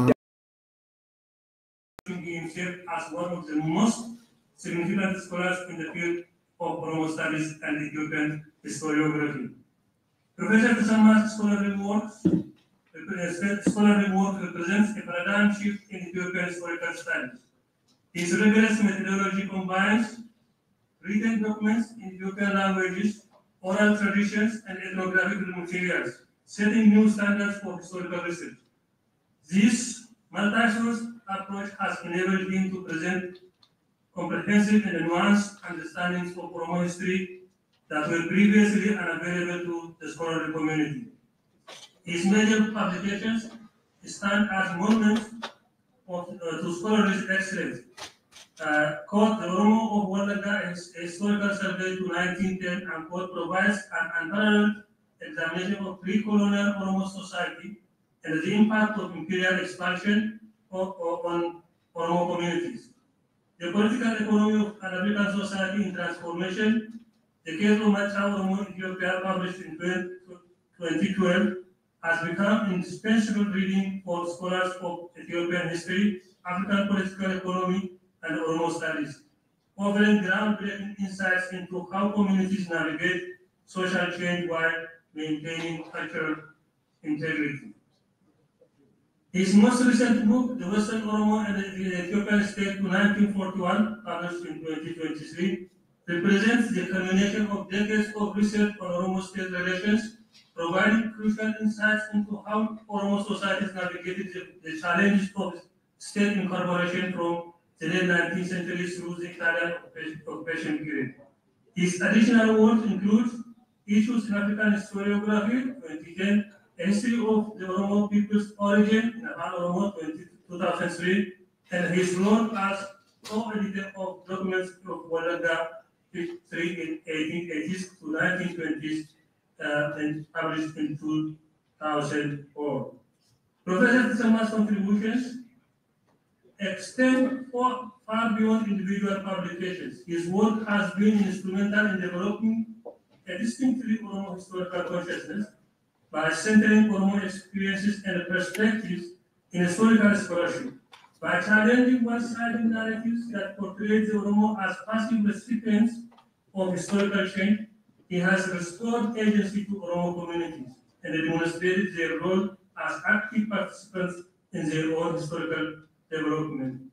As an educator at Addis Ababa University College of Social Sciences, Professor Kusama has played a pivotal role in training new generations of historians and scholars, including myself and our today's keynote speaker, Professor Abbas. Of course, Ezekiel Gabisa, Tana Hapte, Sagai Taha, and many more to list.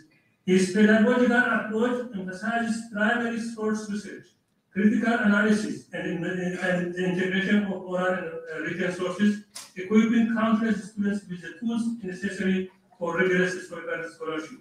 All history students who pass through Addis Ababa University, both as undergraduates and graduates, were touched by Professor Tsama's teaching and mentorship. The impact of his educational legacy is evident in the careers of his former students. Most of his students, both Oromos and non-Oromos, followed his scholarly pursuit and are now professors teaching at universities worldwide and in several universities and colleges in Ethiopia. This remarkable achievement demonstrates the profound influence of his mentorship and the lasting impact of his pedagogical approach on the next generation. In the interest of time, I have ready to cut some of my remarks. Professor Sama's commitment to advancing Oromo studies extends beyond his scholarly work to include dedicated service as a member of the advisory board of the Oromo Studies Association. His expertise in the guidance have been instrumental in shaping the direction of the organization and supporting its mission to promote scholarship worldwide. Professor Samata's contribution to Oromo scholarly and historical education represents a transformative intervention in Ethiopian studies and African historiography. Through his major works, methodological innovations, educational impact, dedicated service to the Oromo Studies Association, and role in establishing Oromo studies as a legitimate academic field, he has created lasting legacies that continue to influence scholarship and education. The Oromo Studies Association's Lifetime Achievement Award fittingly recognizes Professor Tazama's extraordinary contributions to our field and history and his unparalleled influence on generations of students and scholars. Please join me in congratulating Professor Tazama for being this year's OSA Lifetime Achievement Awardee. Congratulations, Dr. Tazama. And I will give you 3 minutes if you have if you want to say something. Anything. Thank you very much. I appreciate your nomination and at the same time grateful to the current OSA board for accepting the nomination. I'm very grateful for the association itself. It is important in 1993 and doing it as to promote Oromo history and culture, and at the same time, really carrying the pressures from outside and from within. It is very difficult in those days at the to talk about the Oromo, to talk about the country, to talk about the cadastral. And I really appreciate that just today is extremely important source for historians, chronologists, geographers, political people, and many others. And I didn't think that I would need reach kind of lifestyle aware by OSA, but I always appreciate the scholarship in producing first-class articles in JOS, the anti-education, youngsters, and middle-class people, even down to the ground level, indicating the greatness of Oromo society and culture in the world itself. I really appreciate, in the first place, I appreciate Professor Tanti Brown for closely following what I have done for them and what I am still doing. And I really appreciate the board also the consideration. And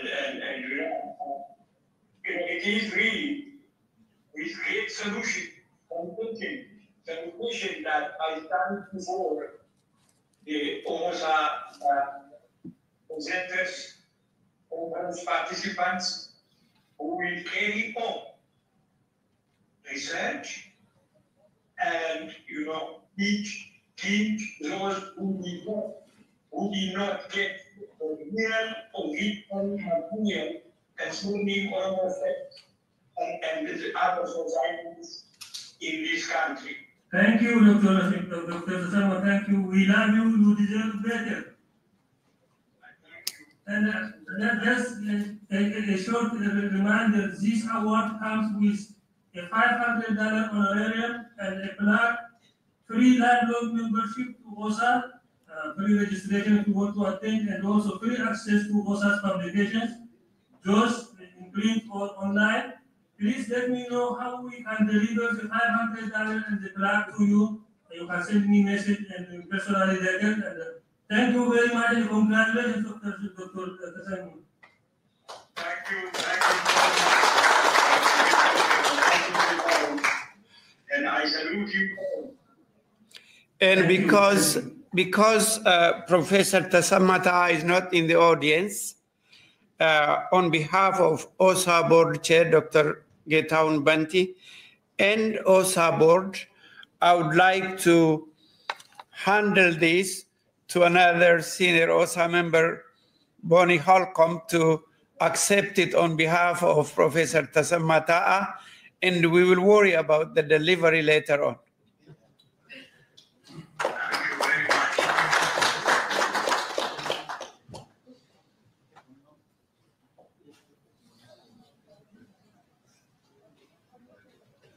All right, thank you.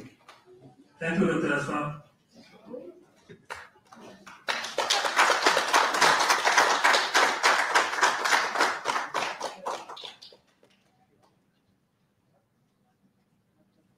I look forward to being in touch with Dr. Tazama. Also, we were all in great support of this award and of his momentous achievement. So thank you.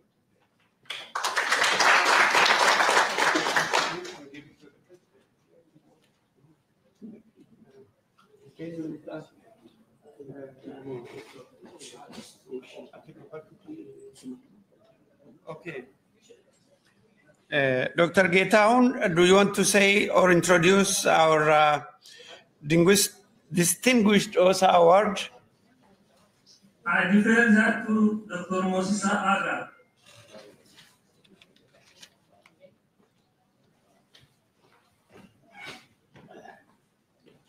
Dr. Tazama nakatulala. Isa mo ang pinaya kung text mo na.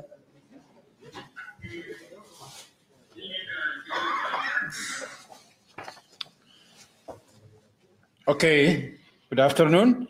I will read the statement of nomination sent to me by Dr. Getaun Banti. So here is the statement. The Oromo Studies Association is honored to present the 2025 Award of Distinction to Dr. Benya Dugasa, a scholar whose unwavering loyalty and exceptional service to our association exemplifies the very best of what OSA represents. Over the course of 33 years, Dr. Benya has not merely been a member of our organization, he has been its steadfast champion, visionary leader, and devout servant, embodying the spirit of dedication that defines our scholarly community. Dr. Benya's relationship with OSA began in 1992, marking the beginning of an uninterrupted 32-year membership that stands as a testament to his enduring commitment to our association's mission.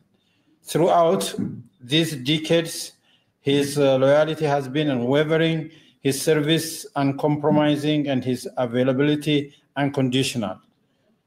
In a world where institutional allegiance often, in a world where institutional allegiance often shift with changing circumstances, Dr. Benya has remained a constant presence, never declining a request for assistance and consistently prioritizing the collective good of over personal conveniences. This remarkable consistency has provided OSA with the kind of institutional stability which enables long-term growth and sustained impact. The depth of OSA's trust in Dr. Benya's leadership is perhaps best demonstrated by his unprecedented election to serve as association president on two separate occasions, the first from 2010 to 2011, and again 2019 to 2020. This distinction places him among an elite group of only 3 individuals in OSA's history to be entrusted with this responsibility multiple times, a recognition that speaks volumes about both his exceptional leadership capability and the profound respect he commands among our membership.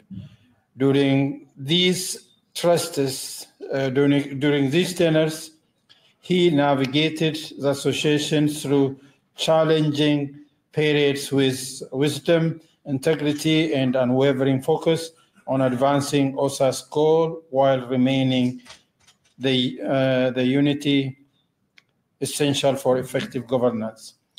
Beyond his former leadership roles, Dr. Benya's service to OSA has been characterized by selfless dedication that forms the very foundation of successful scholarly association, whether mentoring young scholars, contributing his expertise to association initiatives, or representing OSA's interest in various forums. He has consistently demonstrated the kind of institutional loyalty that ensures our organization's long-term stability and success. His leadership style combines visionary thinking with practical problem solving, enabling him to advance progressive goals while building consensus, maintaining organizational cohesion. Dr. Benya's contribution to OSA extends beyond administrative service to encompass groundbreaking scholarly work that has elevated our association's profile in international academic circles. As a pioneering researcher examining the intersection of human rights violations and public health outcomes in Oromia, he has created an entirely new era of Oromo studies. His unique focus on documenting how political oppression and social marginalization translate into measurable health disparities has provided the international scholar community with unprecedented insights into Oromo experience, consistently ensuring that our voices are heard in global academic conversations. His remarkable academic productivity, including 29 peer-reviewed journal articles, 8 non-referred publications, and 40 conference presentations, has brought international attention to Oromo scholarship while advancing our understanding of critical challenges facing our communities. Through partnership with major Canadian health agencies and his role as a chief guest editor for special issues in prestigious journals, Dr. Benya has translated academic research into actionable insight that inform public policy and practice, demonstrating the real-world impact that OSA's scholarship mission can achieve. The breadth of Dr. Benya's educational foundation, spanning degree from Moscow Veterinary Academy, multiple advanced degrees from the University of Toronto, and specialized certificates in public health leadership, reflects the kind of comprehensive preparation that enabled transformative leadership. His 2014 seminal work, Human Rights and Public Health Towards Understanding the Root Cause of Social Problems in Oromia region state in Ethiopia, stands as the first comprehensive examination of systematic human rights abuses, direct contribution to adverse health outcomes in Oromia populations, establishing him as the preeminent authority in this critical field. Perhaps most importantly, Dr. Benya embodies researcher activist model that OSA seeks to celebrate. a scholar who bridges academic research with community needs, ensuring that knowledge serves the cause of the social justice. His media appearance on OMN, VOA, his service as a board chair of the Human Rights League of Horn of Africa, and his consistent advocacy work demonstrates a commitment using scholarly expertise in service of human rights and community empowerment. Today, as we honor Dr. Benya Rugasa with our highest recognition, we celebrate not only his extraordinary achievement, but also the model of dedicated service he has provided for future generations of Oromo scholars. His legacy remains as the true excellence in scholarship is inseparable from unwavering commitment to community and the steadfast loyalty to the institutions that advance our collective aspirations. Okay, that was the statement. I also agree with this statement. Thank you so for listening. Dr. Benya, again, on behalf of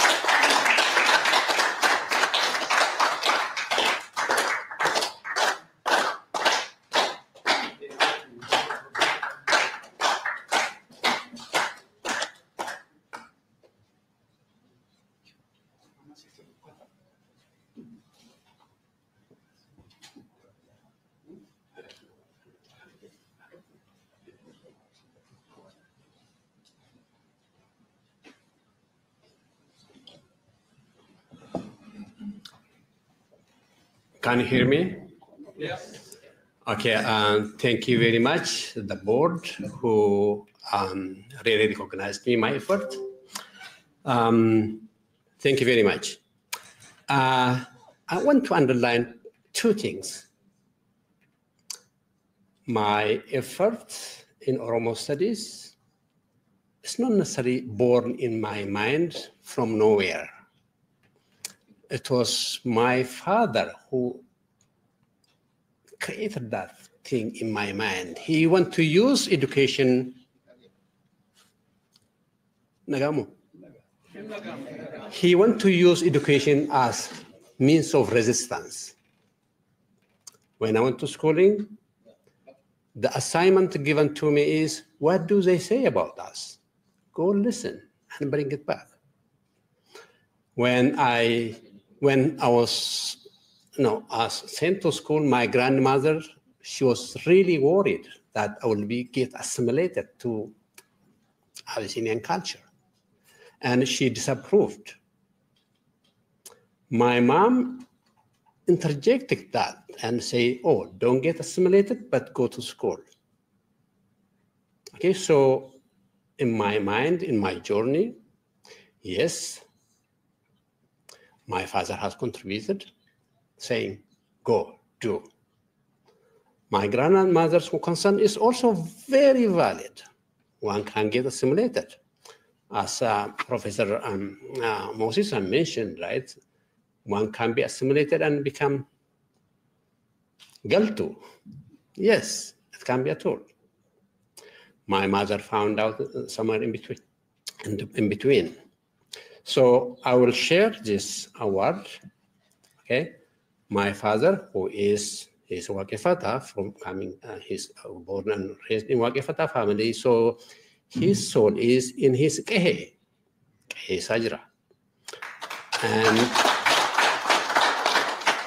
And also for my grandmother, she is not around, and I believe she's also Wakefata. She is in her Kehe.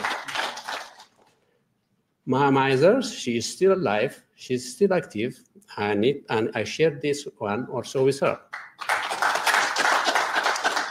Also, when I was working for OSA, my wife was been looking after my children.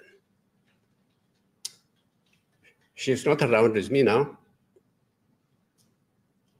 and she has a big contribution to that one. So, yes, it's also one thing I need to underline. It's not really I did much. Okay, what I can understand is not many people are doing small things that what I've done. So if you do more, okay, OSA is willing to recognize you. OSA is willing to appreciate you. Thank you.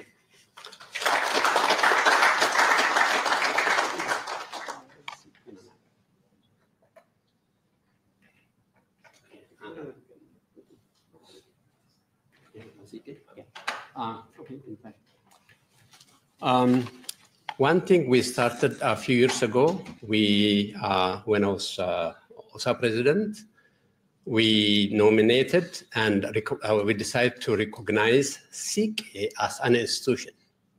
At that time, we had nobody to give to. I believe today Adekwe is around. If you can see her around, please invite her. Okay, and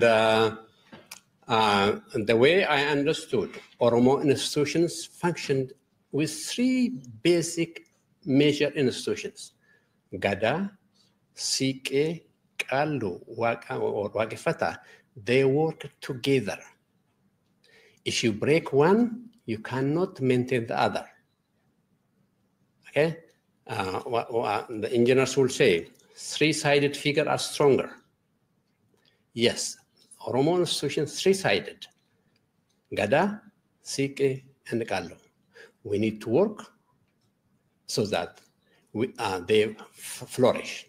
And so as that effort, we decided to recognize CK as an institution, and we want to hand that award to Adekwe. To let you know, this award is not from this term, maybe a few years back. Thank you. And the Professor Kwe. The panel is after Left. In that case, I will ask Dr. Benya Kakechkiniti.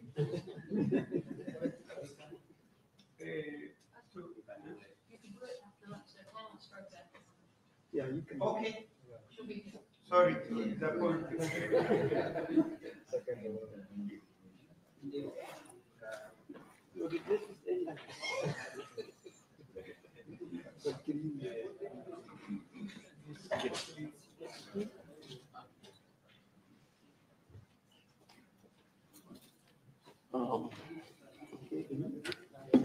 Thank you very much, all who have prepared this. I admit that Dr. Benya is still active, still working. He is the core of actually a 9-people committee established at the beginning of January this year. So they have been really working very, very hard together. Dr. Gamachu Abashu, who will be the next moderator. So I will call to the podium Dr. Gamachu Abashu to moderate the next panel. Come to the podium.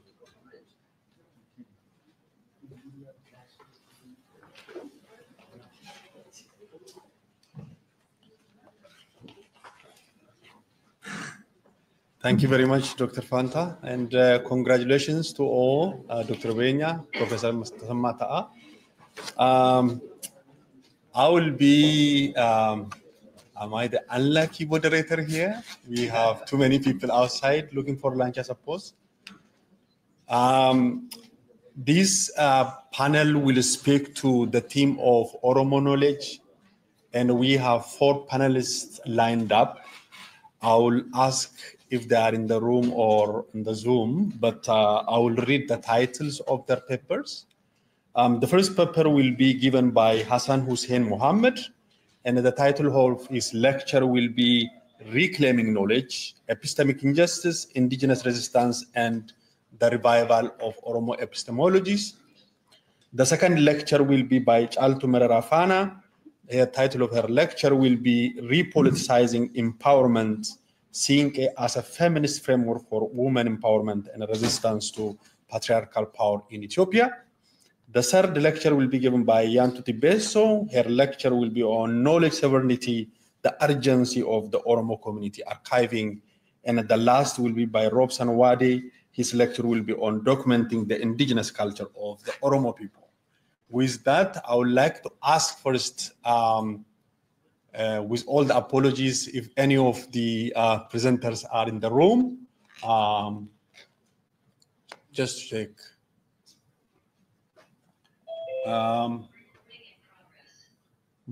Moa, do we have Hassan Hussein Mohammed, Alto Mararafana, Ayanto Tipeso, or Rob Sanwadi?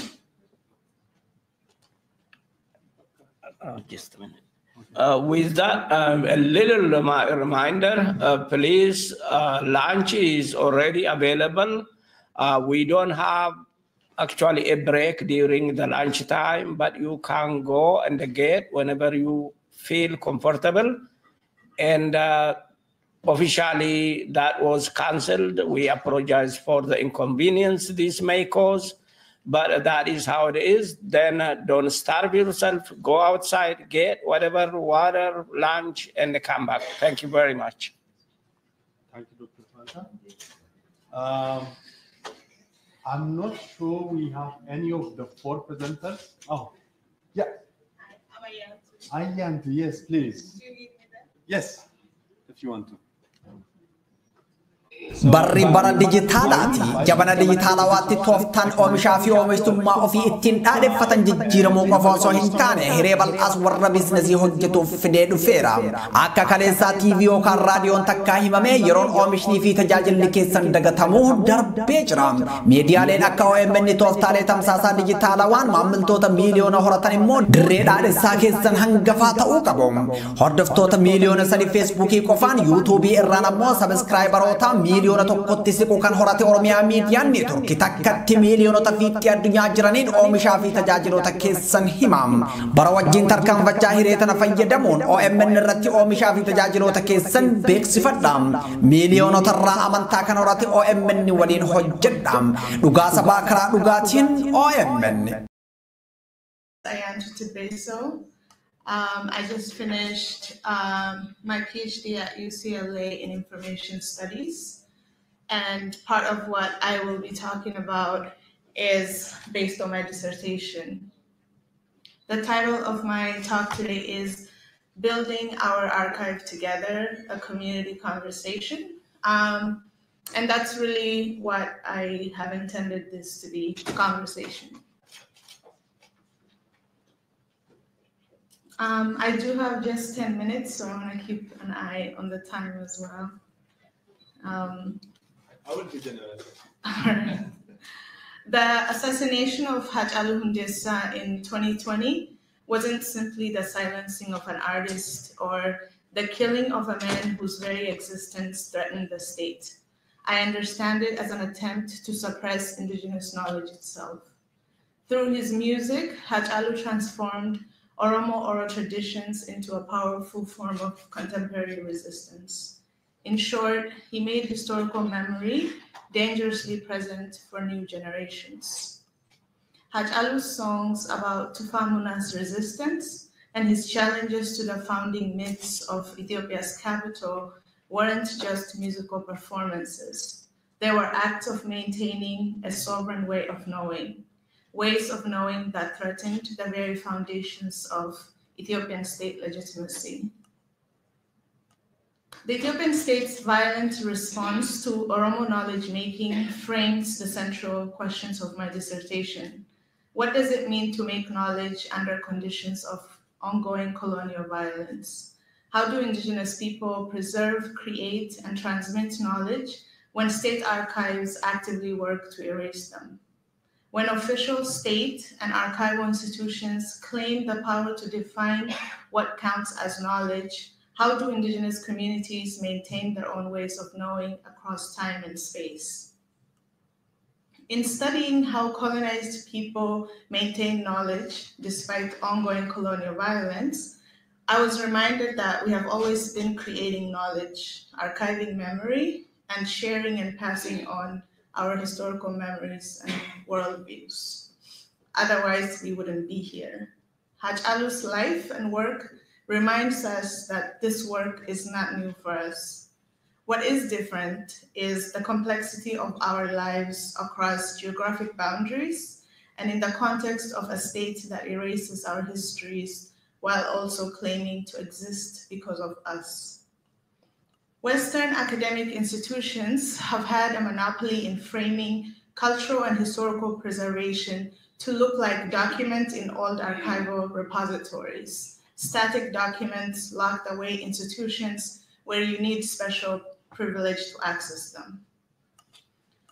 But what if preservation for us looks completely different? What if we saw it as the music that resonates from Oromia to Toronto, passing down family stories across continents, the way language and culture are passed on far away from Oromia, and the ways women come together to share the songs, foods, and practices and cultural knowledge around birth and postpartum recovery?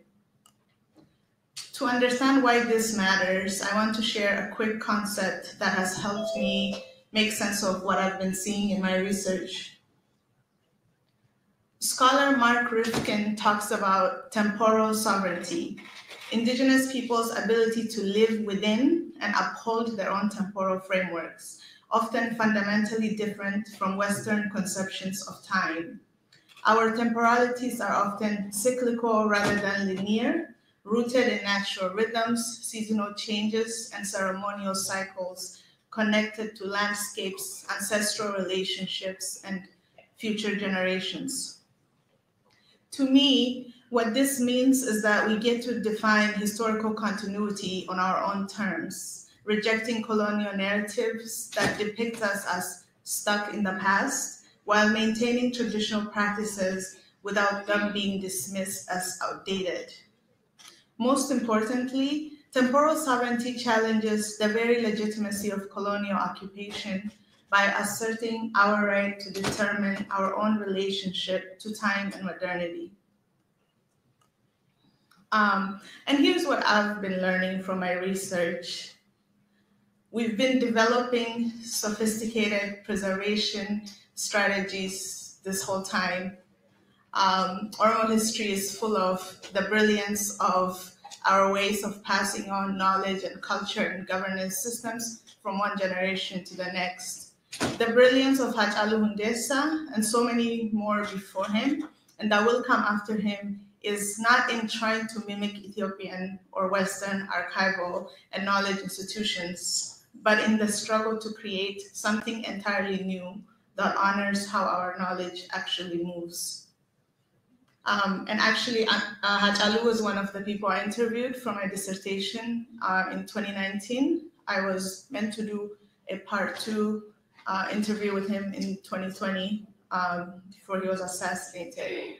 And his response to my question about how he gains access to the historical knowledge he has was that I don't go to Ethiopian institutions to learn about Oromo people. We already have our own way of managing our history.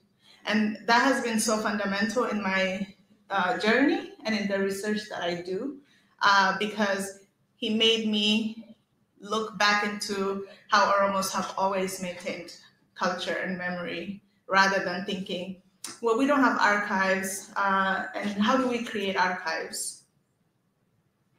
Across all my conversations for this research, I found people developing what I can only call sovereign preservation practices, ways of keeping knowledge alive that refuses colonial logic about what counts as legitimate way of maintaining one's culture. But here's the thing that colonialism and diaspora has taught us. Our preservation strategies and practices need to be alive, adaptive, and resistant. GADA to me isn't just about governance. It is an archival system that has been in operation for thousands of years, preserving knowledge through living practices rather than static storage. And we've had to innovate on that foundation because our context demands it. We're preserving culture while scattered across the globe, while under ongoing state violence, while navigating institutions that were never designed for us. So when I look at our community, I don't see people who need to start preserving culture. I see people who are already doing preservation work that institutions can't even recognize as preservation. The question to me isn't whether we should preserve our culture. We're already doing it brilliantly. The question is, how do we get more intentional about these practices? How do we recognize the genius of what we're already doing? How do we support each other in this work instead of doing it in isolation, as so many people are? How am I doing on time? You have more minutes. Go ahead. Okay. What would it look like if we acknowledged that the way grandmothers teach their granddaughters how to make traditional coffee in Toronto or in Minneapolis is preservation work? That the way we gather for cultural events and pass down stories is archival practice? That the way we maintain networks of relationships across borders is also knowledge transmission? These aren't just nice cultural activities. To me, they're sophisticated preservation strategies developed by people who understand that our survival depends on keeping our culture, our knowledge alive.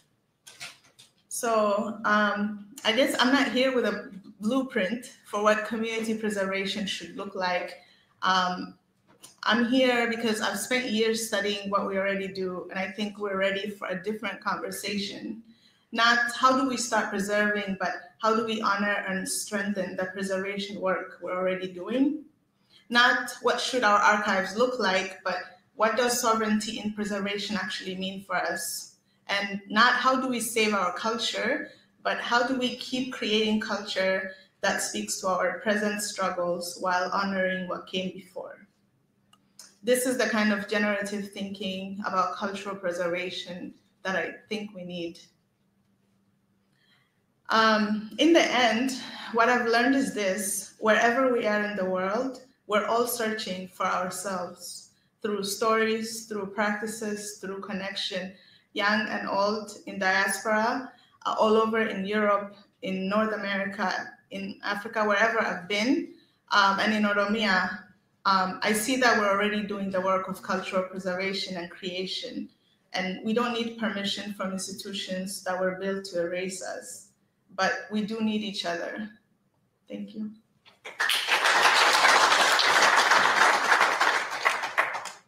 Thank you very much. Can I move back or do you need me here? Yeah, you can move back. Thank you. See. Yeah. Thank you very much, Dr. Yantu. That's an excellent presentation. If I may encourage our JAWS editors to reach out for a potential journal article. This is a very timely lecture, to be honest. One constitutes knowledge in the colonial, in the context of a colonial logic that devalues oral histories and our sources of knowledge. Thank you very much for that excellent presentation. May I ask Moha if we have Rob Sanwadi, Altu, or Hassan Hussein Mohammed parts of this panel? Yeah, if you are around, guys, raise your hand, please. If you have joined the Zoom meeting, please raise your hand or an invite sir.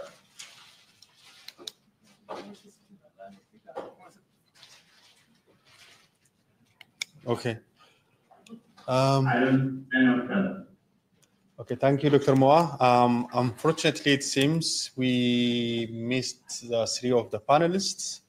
I will give the remaining time back to Dr. Panta. Thank you very much.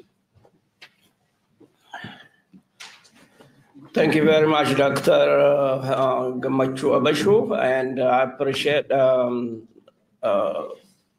Ayantu Tibeso's really well-versed presentation. She has been an asset to OSA in the past. She used to be a member of a board of OSA members, right?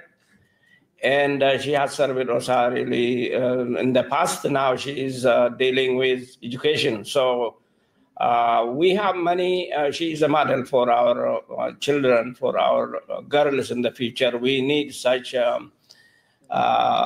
Sabontus. Thank you very much. And the next on the line, I have Dr. Kuwais team. Are you guys around? They're practicing. I can go get them. Please.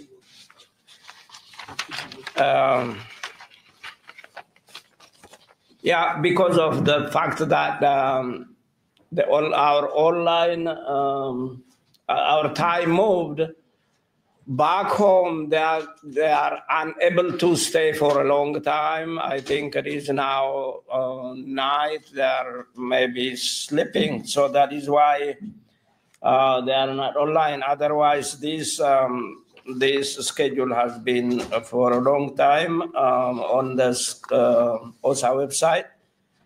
They are following with me most of the time. Those guys, we communicate. So we are lucky to announce if they come. We need to have patience again. The moderator, yes? Rastau, are you one of the speakers, please? And also Mikesa, I see Mikesa. Dr. Ma, I didn't understand. Are you calling on? Yeah, on the screen. Someone just joined and I'm wondering if you. Okay, what is the name? I see Peter with Rastau, then we have also Mikesa. I heard this name called before. Let me see. I don't think Mikesa. Okay, maybe. Oh, okay. No, no Milkes. I think Milkesas is not in feature at this time. In feature are Dr. Kuwais team. There are about, not about, there are exactly 6 people. They will, for that, a moderator is Dr. Kuwe. Yeah, they are. They will lecture on 3 generations of decolonial practice, centering Oromo womanhood, the one that we have just heard about Sike. Let's be patient. I think they will come. And if you have any announcement, I have one I can announce for you until they come. Dr. Makura Bulchas, the contour of Oromo history. He said he has some publications. It is a wonderful book.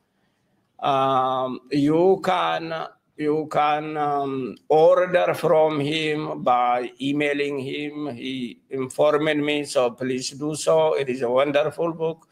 Next, Dr. Benya has a book also.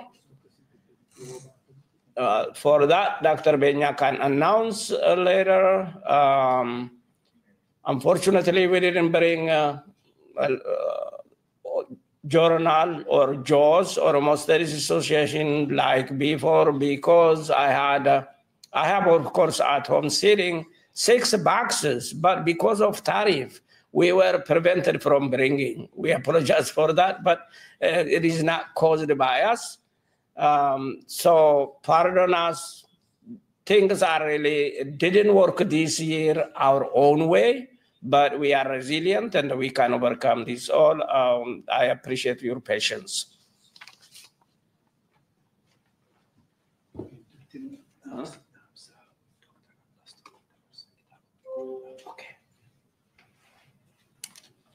In the meantime, just to pass on a message from Dr. Abbas, Professor Abbas, sorry. He's got a book about Oromo that he can make available for those who are interested. The title is Conquest and Resistance in the Ethiopian Empire, the Case of the RC Oromo 1880 to 2024. So if you're interested, we'll put this piece of paper at the front. Please put down your name such that he can bring those books for you tomorrow. The price is 60 US or 75 Canadian. Thank you.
Dr. Nasser, is he around? Yeah. Anyone who can connect mic, small mic, and does the neck,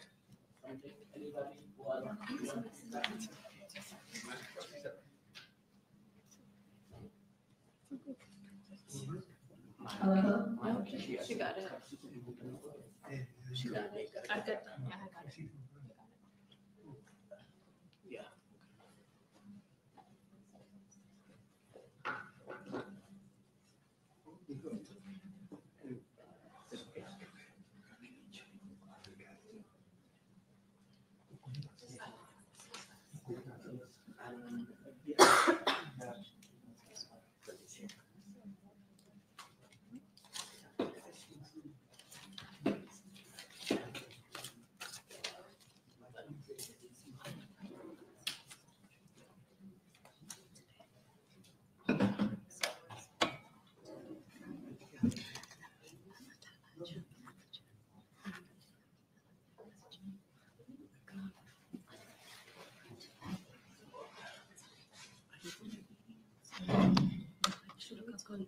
I got it.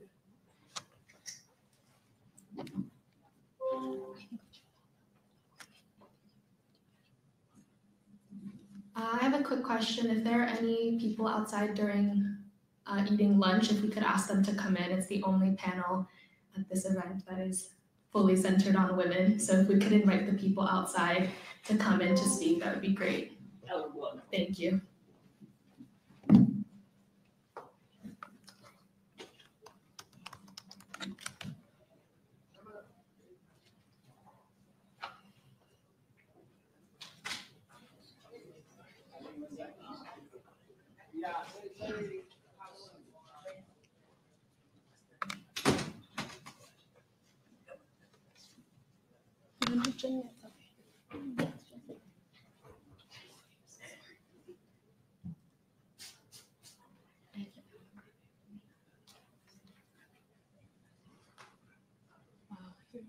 Saving the day.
Wanti bareedaan qaanii itti dhufa eeggadha. Obsa eeggadha. Wanti bareedaan hundi gatii kaffalchiisa eegaa.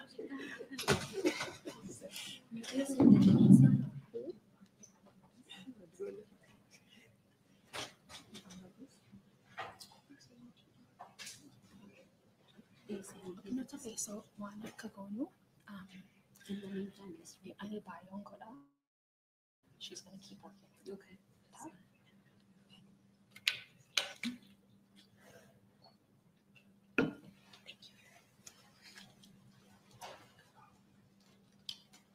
Hello. Now go to Nisso? Okay. Angelica, now just 1 second.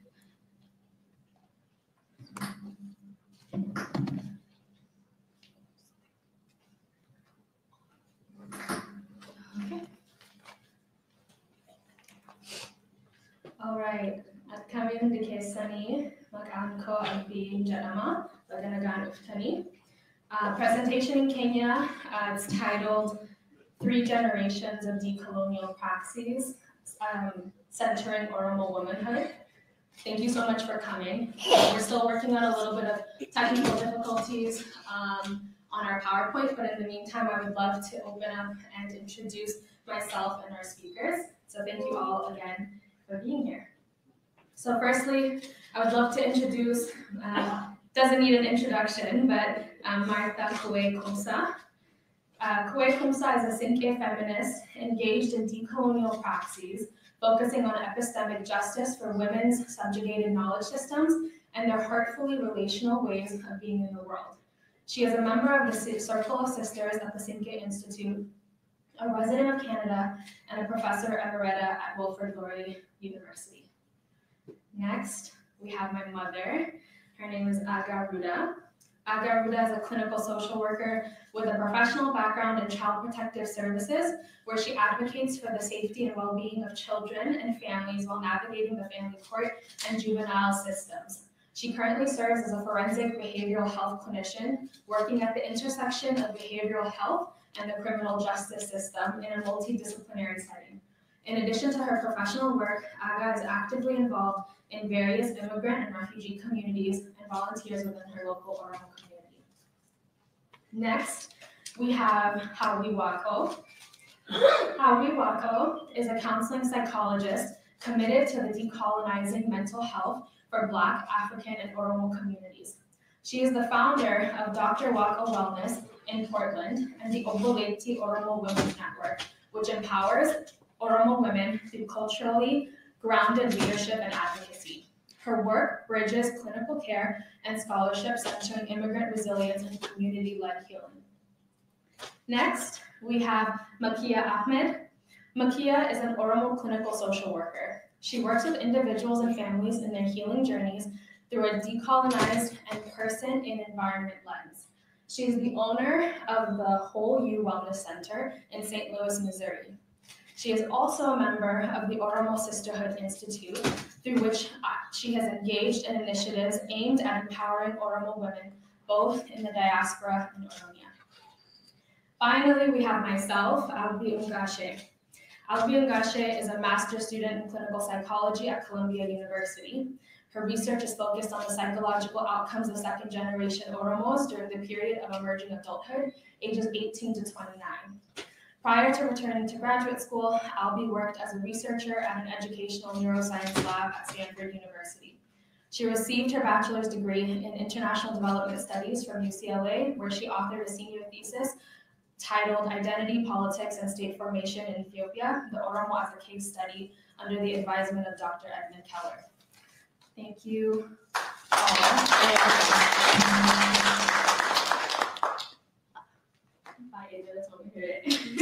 Thank you so much. So welcome. Like I said before, our roundtable is titled 3 Generations of Decolonial Praxis, Centering Oromo Womanhood. And I am so grateful for you all to be here. Give me 1 second. Yeah, would you turn back to the music? Go ahead. No, okay. All right. Yeah. What could you do about it? I really want to set some records straight. If you look at our program, I am the moderator. I'm listed as a moderator, and everybody kind of tells me, congratulates me. Oh, you brought these girls together. That's wonderful. Congratulations. Whatever. I said, no, I didn't bring them together. They brought me in. And I really wanted to, it's a very good story. We're talking about our youth, our alienation and everything.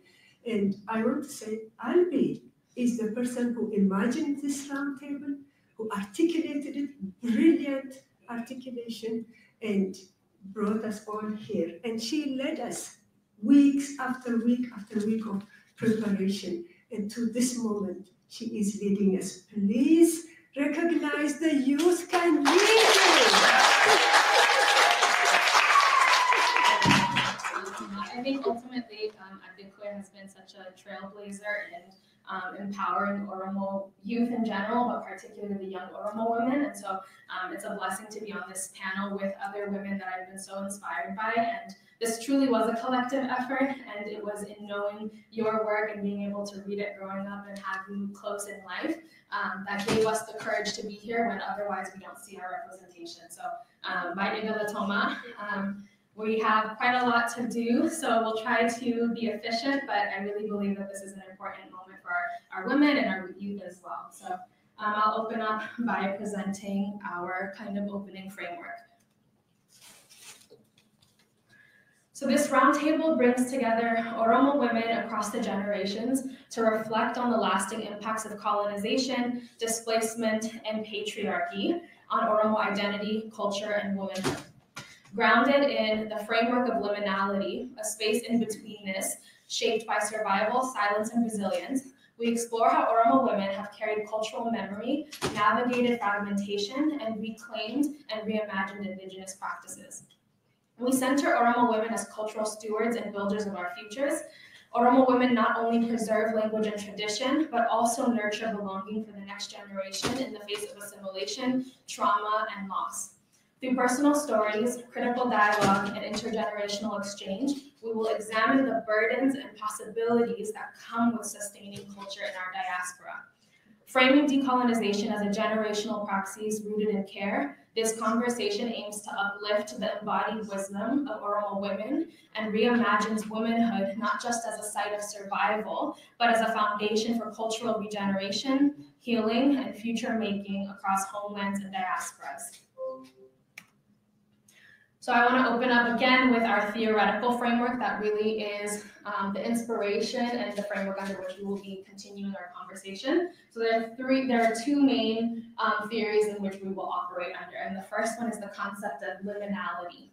Coined by Victor Turner, liminality refers to the in-between spaces, moments of transition where people exist outside of our fixed identities or social norms. For colonized and displaced peoples, it becomes a lasting condition between homeland and diaspora, tradition and modernity, and silence and resistance.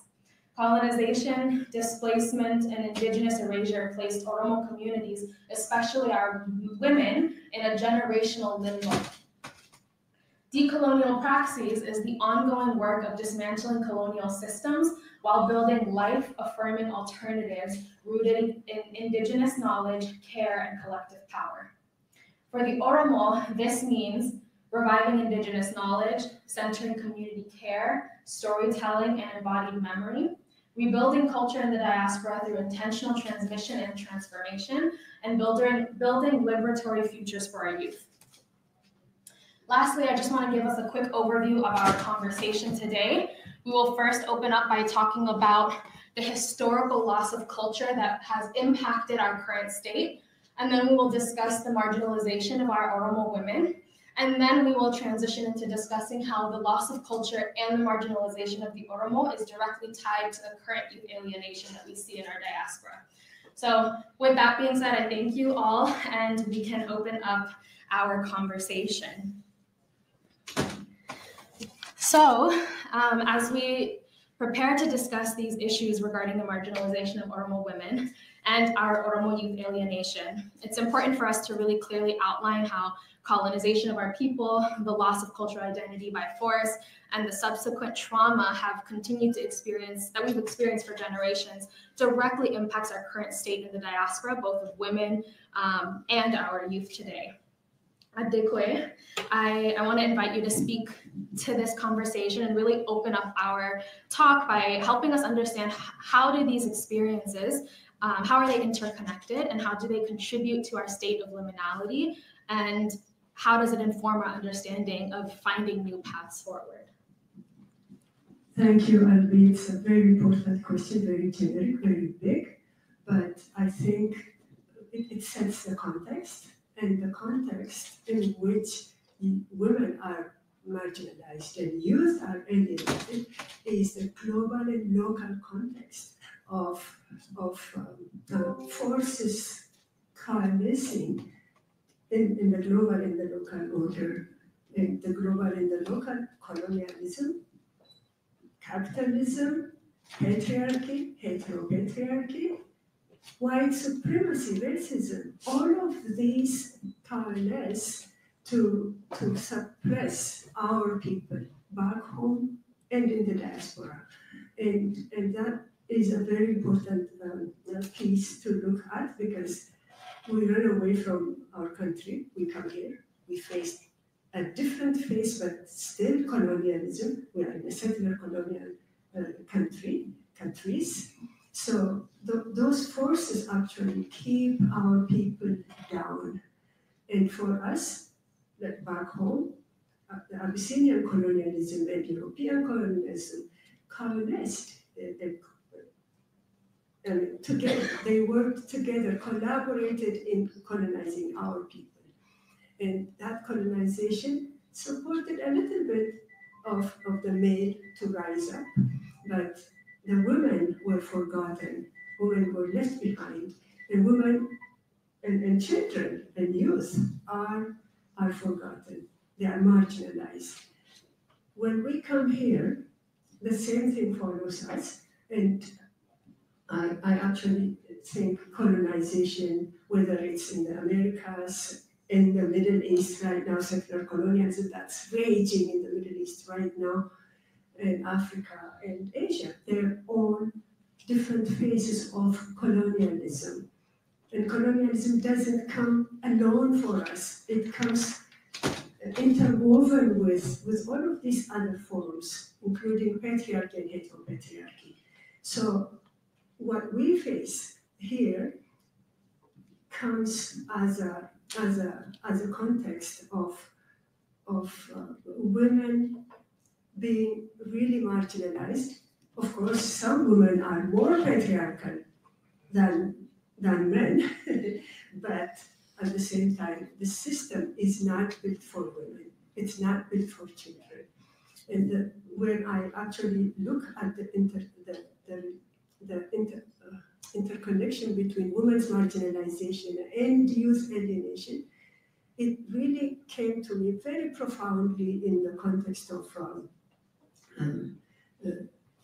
advising a dissertation, a PhD dissertation for an Indigenous woman of Canada, how Canada actually, the Canadian colonialism, settler colonialism, targets the women because the women are the protectors and the raisers of children.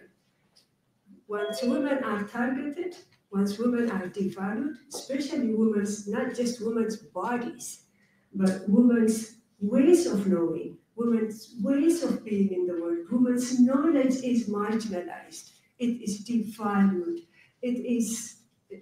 women are demonized.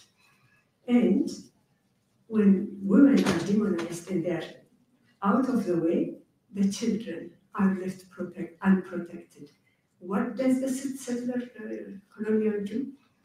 Take the children, get them into residential schools. To this day, children, the bodies of children, mass graves of Indigenous children are being unearthed to this day. Kill off the children, kill their future, kill their culture. That's what's happening to us as well. It's just one example, that's a very powerful example. The link between women's marginalization, women's devaluation, and youth alienation is so stark. And a lot of issues happen to young people in this country. Our young people, our future is going down the drain. There's mental health issues, there is youth violence issues we're dealing with, there is youth suicide issues we're dealing with. We don't talk about it. We hush it up. Why? Because it's so shameful, because it's so fearful. But that is real, that's a reality. And I think this is an opportunity for us to listen to what young people have to say. And it's an invitation for us, not just to listen, but to deeply listen and do something about it as a community. Our future is going down the drain. Thank you.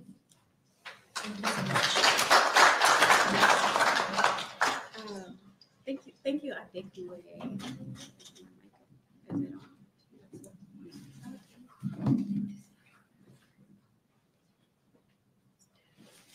Thank you, Adekule.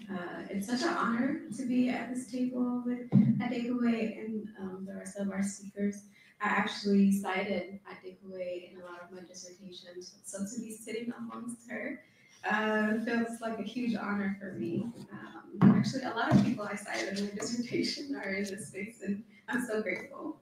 But Adekule talked a lot about the marginalization of Oromo women, and I think we as a roundtable group, talked a lot about the marginalization of Oromo women, but felt that it would be wrong of us to ignore what has been happening in our community, specifically what has been happening around domestic violence, especially to our sister, Kanania Dunia, who recently died or was killed and was a victim of domestic violence in our community.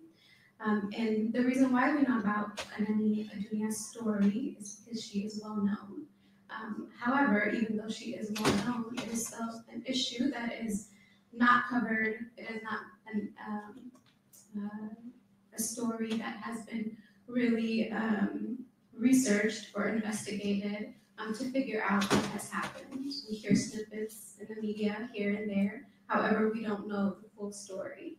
And that is the story of most Oromo women, where our pain, our violence that is done against us is often left unknown. It is not spoken of. It is not something that we are speaking to. So we felt that as a group here today, that it is something that we address and we acknowledge, not only for attention, but to acknowledge that this is an important issue that needs to be addressed as it is something that we are impacted by every single year. We hear about women in our community who are victims of domestic violence and are murdered as a consequence. Thank you so much, Hawi. And I think just picking off of like what Adekwe opened up with, and really understanding that we can't really truly do decolonial work without understanding how the ramifications of colonization are impacting our mothers, our children, and the diaspora specifically. This is not a homeland only issue if we want to talk about decolonial work. And going back to what you were saying, it's so important that we may hear her story, but she's not the only one. And in our discussions, as we've been leading up to this, we talked about this sense of self-censorship and imposed silence among us as Oromo women. And this concept of it's not my place to speak up, or afaan Oromoti, bakka komiti, bakka kiyamiti, that permeates Oromo women. And I want to just take it back to you, and could you just speak to us a little bit about the ways that this concept of bakka komiti has shown up in your personal life, or how it has shown up in the things that you've observed in our community? I think before I talk about bakka kiyamiti, I wanted to share a personal story. Most of you might not know, but I was married for a little bit of time. And I went through the divorce process, and I went through it the Oromo way, as most Oromo women do when they're going through that process. And I went through what one of the scholars talked about earlier, which was Jarsuma. I went through Jarsuma, and in that conversation, something that happened was they talked to me about their women, the men that were present. They talked to me about their women and how their women have continued to live with them. Specifically, one of them talked about how his wife, when he first married her, there was some abuse that happened. I think he beat her. I can't remember the exact details, but there was an abuse that happened to her. And she attempted to return back to her family, seeking refuge, seeking help, seeking support. But instead of taking her in, they sent her back to live with him. And that is not a story that is unique only to her, as it is something that we are, at least Oromo women, are very well versed in. She ended up having to go back to her.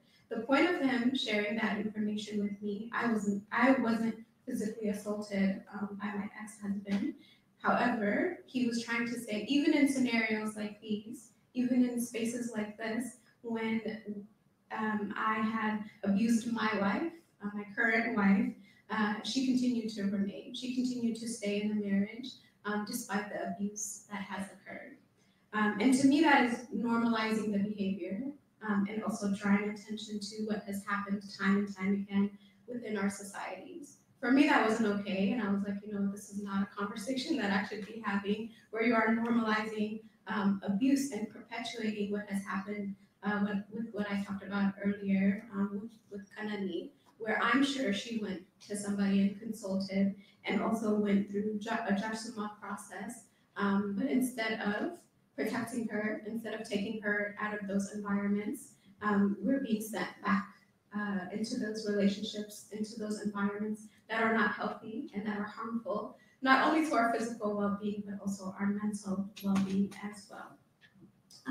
And also, while I was going through that Jarsuma process, my adada was there, my auntie was there, and she said nothing. She said nothing about the things that they were saying to me. And it wasn't because she didn't want to protect me or she didn't care about me. She felt like it wasn't her place to stand up, to say something, and to object to the information that they were sharing with me, even though she might have felt it strongly. Matter of fact, she did, because we did discuss it.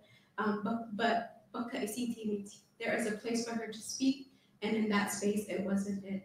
As Oromo women in Jarsuma, in my experience, and I'm sure in the experience of this panel here, Oromo women typically are not present in Jarsuma in resolving issues, especially that are pertinent to us as women. Thank you so much for sharing this. I also just want to highlight how important our vulnerable stories are. So often we experience these things and we don't talk about it and we think we're the only ones. And so to be able to speak about this at a place like OSA is so important. So I really am grateful for your willingness to share that. And Adekwe, I would love for you to kind of jump in on that. And I know we discussed there is research a little bit within the Oromo community regarding this. Could you speak to some of that research? Yes, there is research. I see cases with whom we did that research in Ontario, the health and wellness of Oromo women and girls. And one of the significant themes that came up was about this Mangudo trying to force women who are being abused, the violence against women. They're experiencing that and they are forcing these women back into abusive relationships. It's instead of addressing the violence, they do not address the issue of the violence. If the issue of the violence, she didn't hate her husband. She wanted to live a violence-free relationship. She did not hate him. She loved him, but she didn't love the violence. So they pushed her, they pushed them back, like not one, not two, across the board. They were pushing them back because they said, for the sake of your children, for the sake of your family, go back. The children will be, whatever. So that is, if they address the violence, she would love to go back for her children. She would love to bring together her family, but that is not the case. What happens is it becomes the responsibility of the woman to hold families together, to suffer, to sacrifice for the sake of their children, which is totally unfair. Well, thank you so much. It's so important that we understand this, and the fact that there's research out. When we were having these discussions, it was my first time even realizing that research about this was even happening. So it's so important. Mako, I would love for you to share a little bit as well to this concept of bakiyamiti. Yes, thank you so much. I appreciate you letting me speak, and thank you so much, Adekwe and Lee, for preparing this. Bakiyamiti is very much rooted in our behavior and what we do. For our women, it seems like we're essentially absent from any kind of from spaces where decisions are made, and when we are present, we're there as a show. And so we're just put as we're not considered in decision-making process. So what happens is that a lot of the things we see in our community is, especially when it comes to how things are run, we're absent. So Oromo women will self-center essentially, and self-censor and hold back because of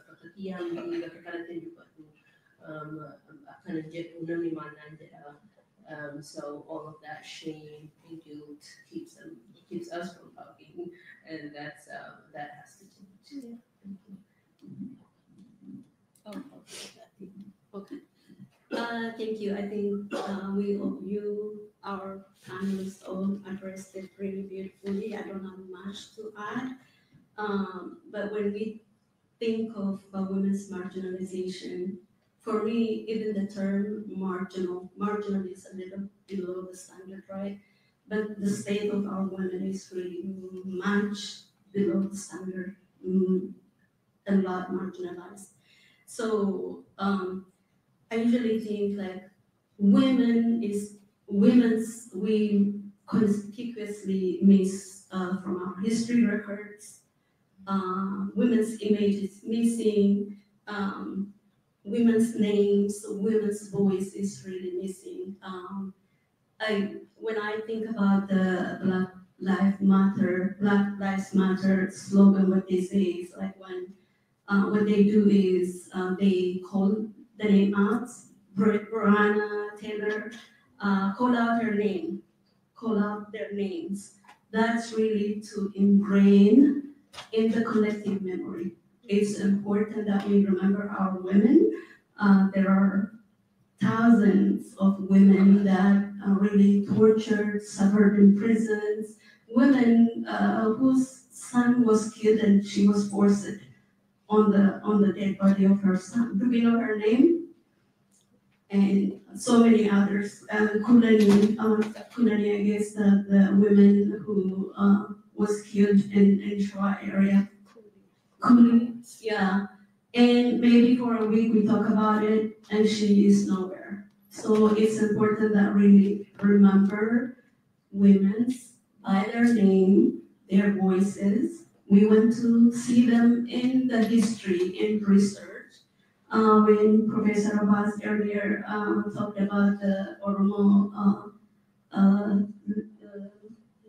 lineage.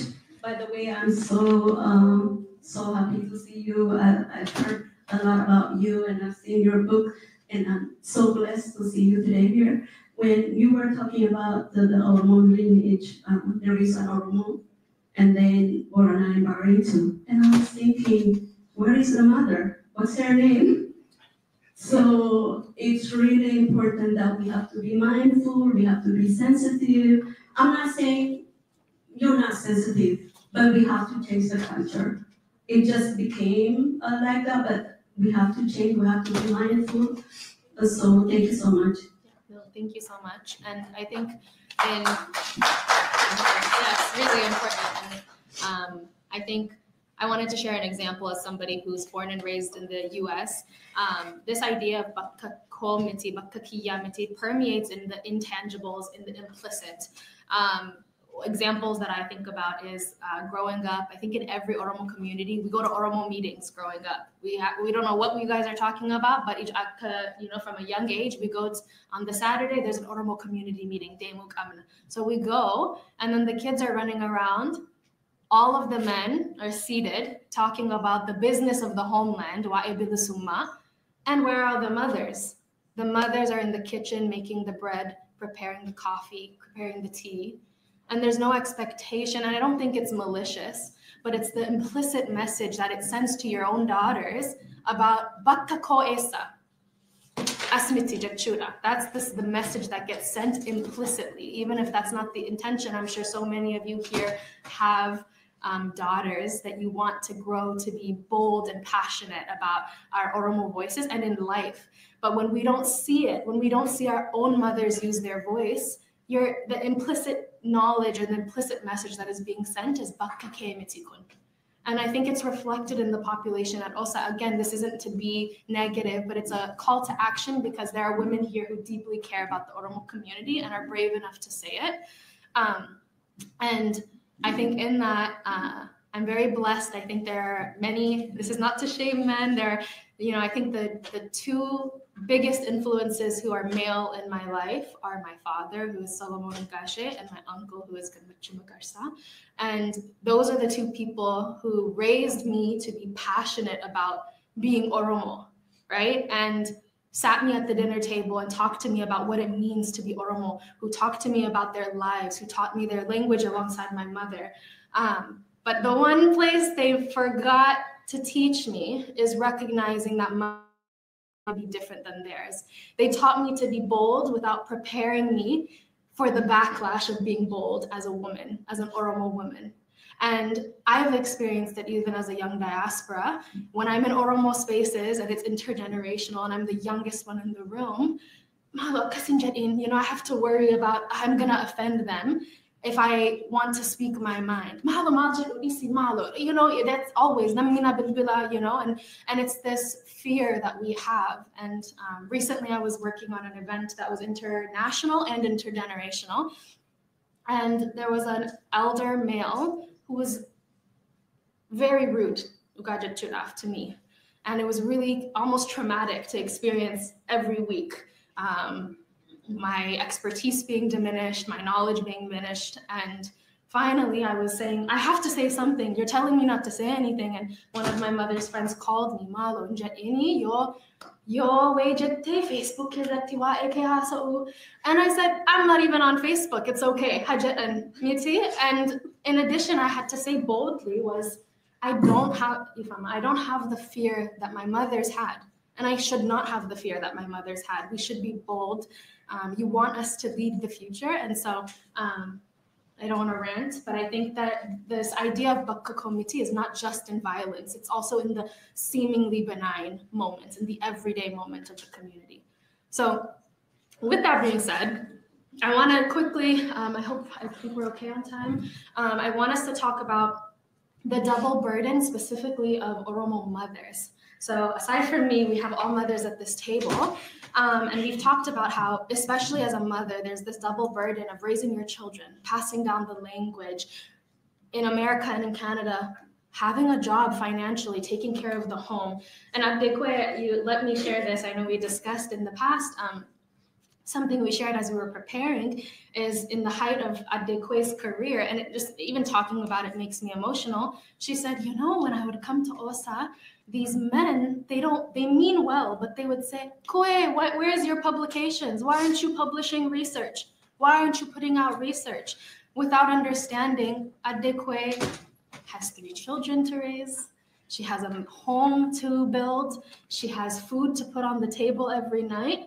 Where is the time to publish research if she's not supported? And so these, again, are the implicit ways that we're pushing our women away from having a voice and discouraging their ability to engage at an academic level, at a scholarly level, at an advocacy level. And so with that being said, I'll stop talking for here, but I would love to hear you all as mothers. Could you speak to how this has showed up in your lives? And anyone can jump in and discuss.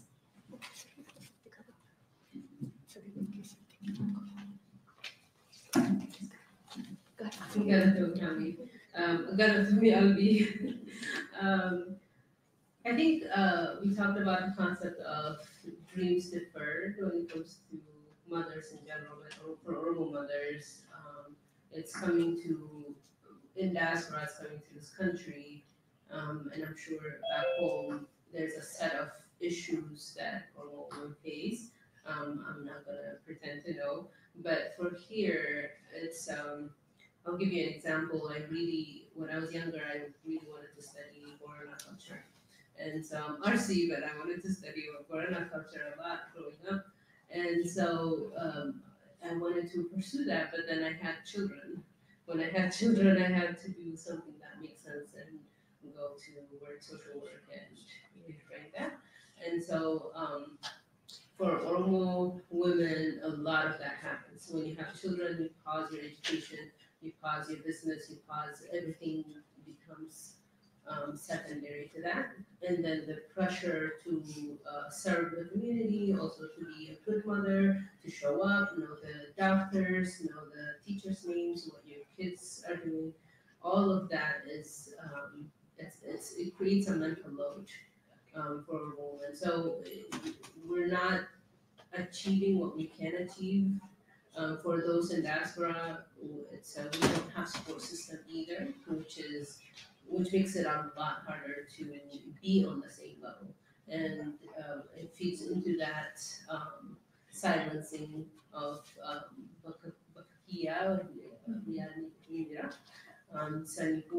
it's its own challenge. So I'll add to that. Thank you. Thank you so much. I just would like to say this is not really a main bashing. Please don't take it that way. Because this is a very tender, very delicate, it can be emotionally triggering for some of us. So, but please don't personally, the pain we have, unless we talk. It's very important to talk about it. Because we have to admit there are so many families breaking apart. It's not the male's issue, it's not the women.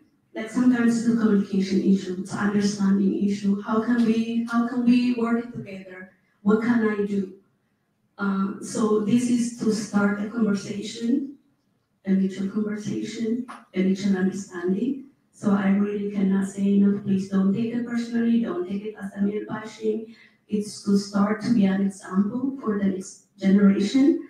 The stress is really both sides, both men and women. This is a very stressful place. We are outside of our country. We don't know the language. We don't know, still, I speak English seemingly, right? But sometimes when I talk with my kids, there are some nuances that I don't understand. And they expect me to understand. What did you say? We struggle. So it's to start conversation. So don't take it as harmful. Thank you, and I hope we continue to dialogue. Thank you. I really appreciate it. And as we kind of slowly wrap up this first part of this conversation, I think it's clear that as Oromo women, when we continue to experience situations that send these messages that our voice, our presence, and our well-being are not the priority, it will inevitably impact the well-being of the present community and its future. In a lot of ways, something we've discussed is like what's happening to our women and what's happening to our children. It's literally a public health epidemic. You could really categorize it in that way, and it ties all the way back to our trauma and our colonization. And so in understanding that this trauma is passed intergenerationally and from generation to generation, I would love, Howie, if you could speak to this research on the scientific basis of the transmission of intergenerational trauma. Thank you. So I wanted to, Abby, thank you for saying that for me. I'm done. Like muted and good.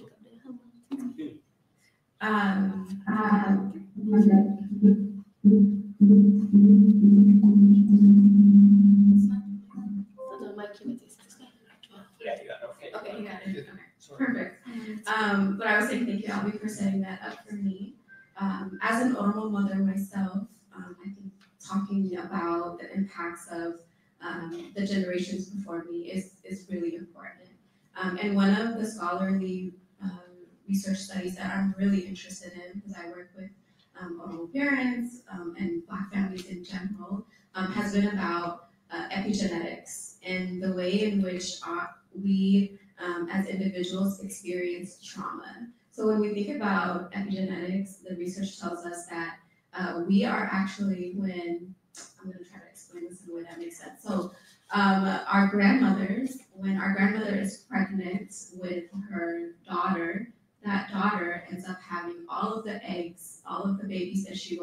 have, she will have it.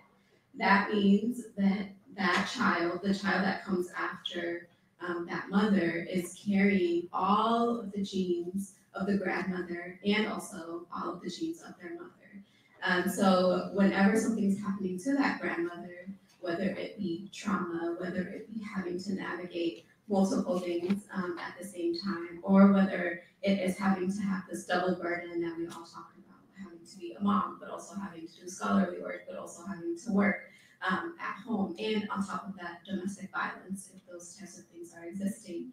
Those things transmit into the baby, transmit into the womb, and are impacting the baby when that baby is born. And so already, by the time our mothers are giving birth and we are born, so I'm thinking of myself as that baby, I'm already disadvantaged. If my mom has experienced, again, like I said, domestic violence or any other kind of trauma, I'm already disadvantaged in terms of my mental health.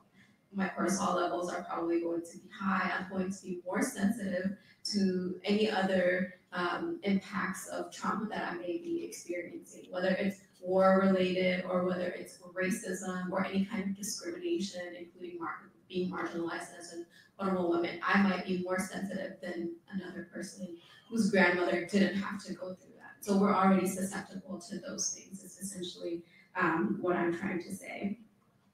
And I think Albie, you said this earlier. When we frame it in that way, I think we're able to say, you know what, we don't have to blame the individual. Our genes are already making us more susceptible to reacting in these ways.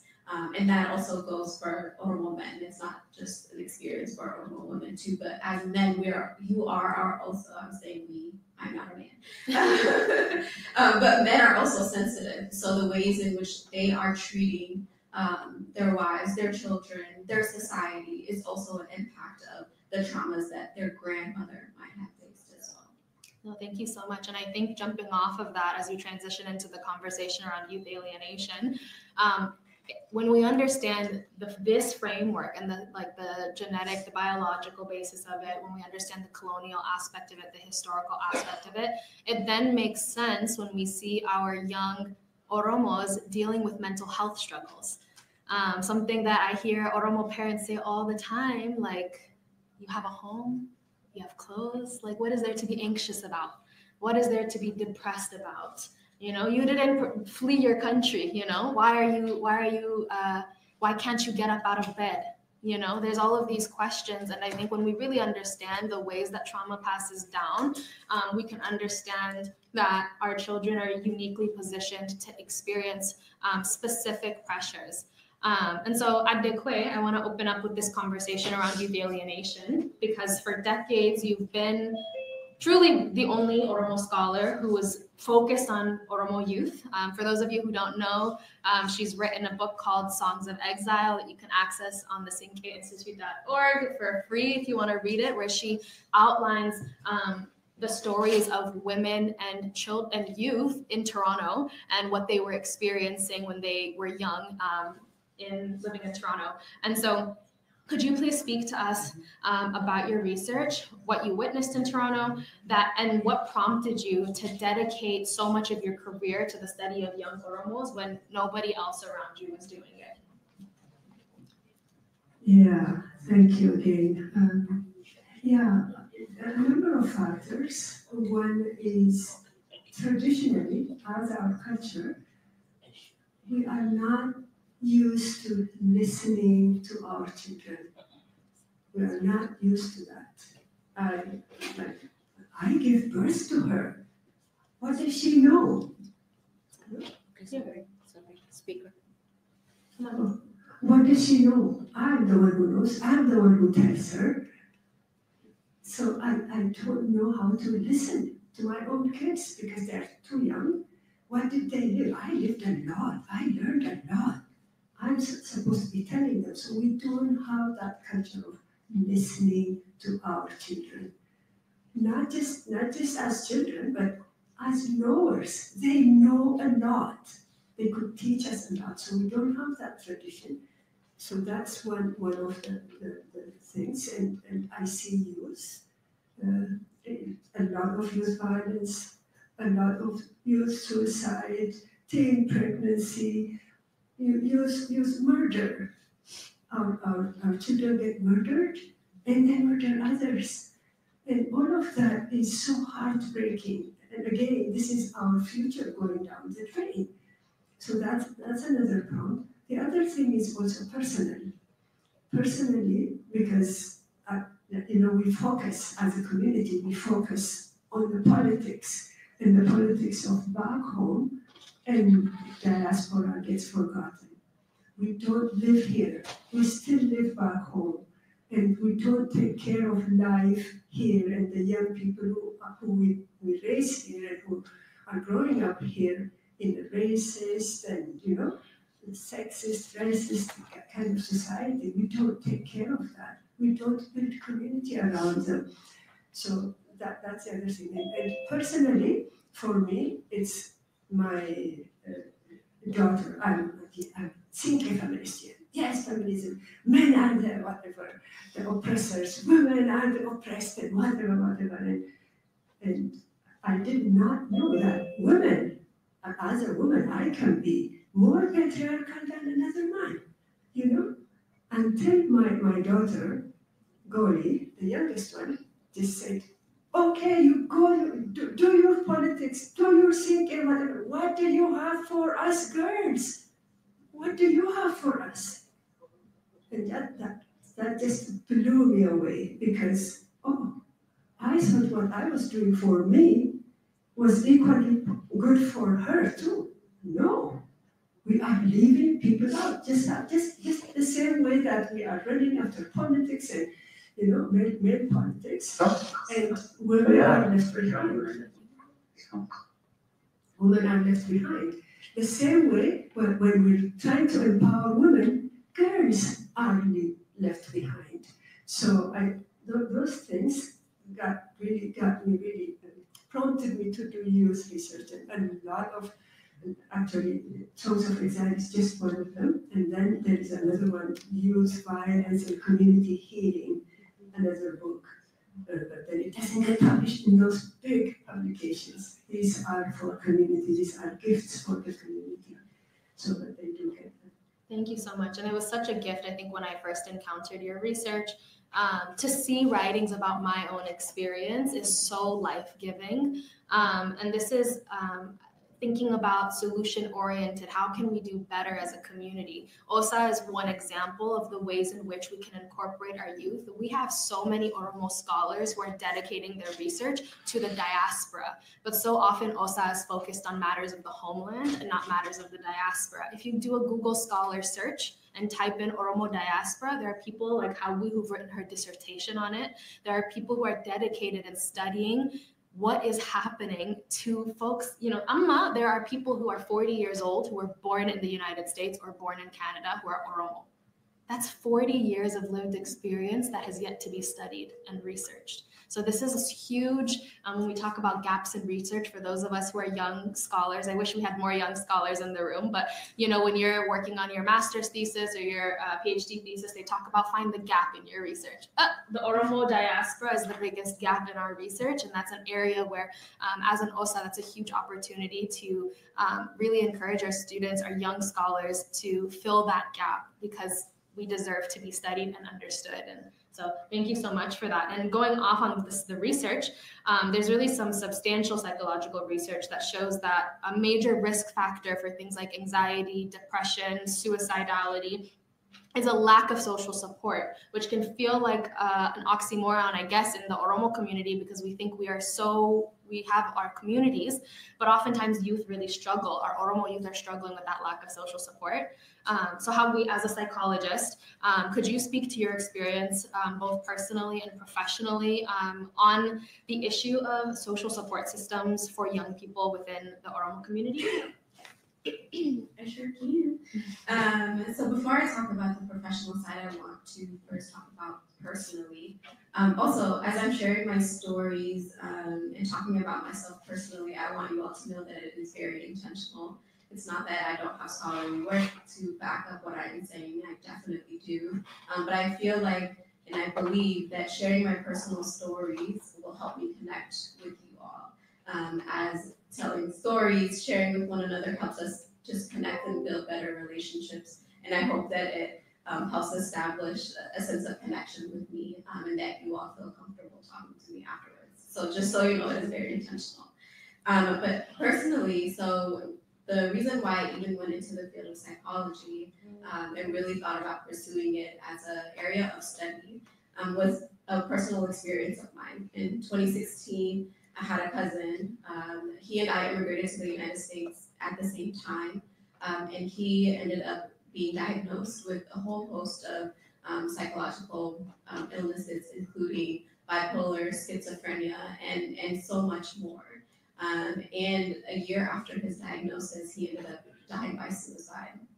And what pushed me forward wasn't that he died to study the field of psychology. It was the process, that year-long process, the way in which his diagnosis was so shameful, both in the community and also in my family, where people felt that it was important to blame him, to shame him for this mental illness that he is having. I think the problem with mental illness is that we can't see it physically, right? Like we can't see that if somebody, for example, has their arm broken, we can empathize with them because their arm is broken.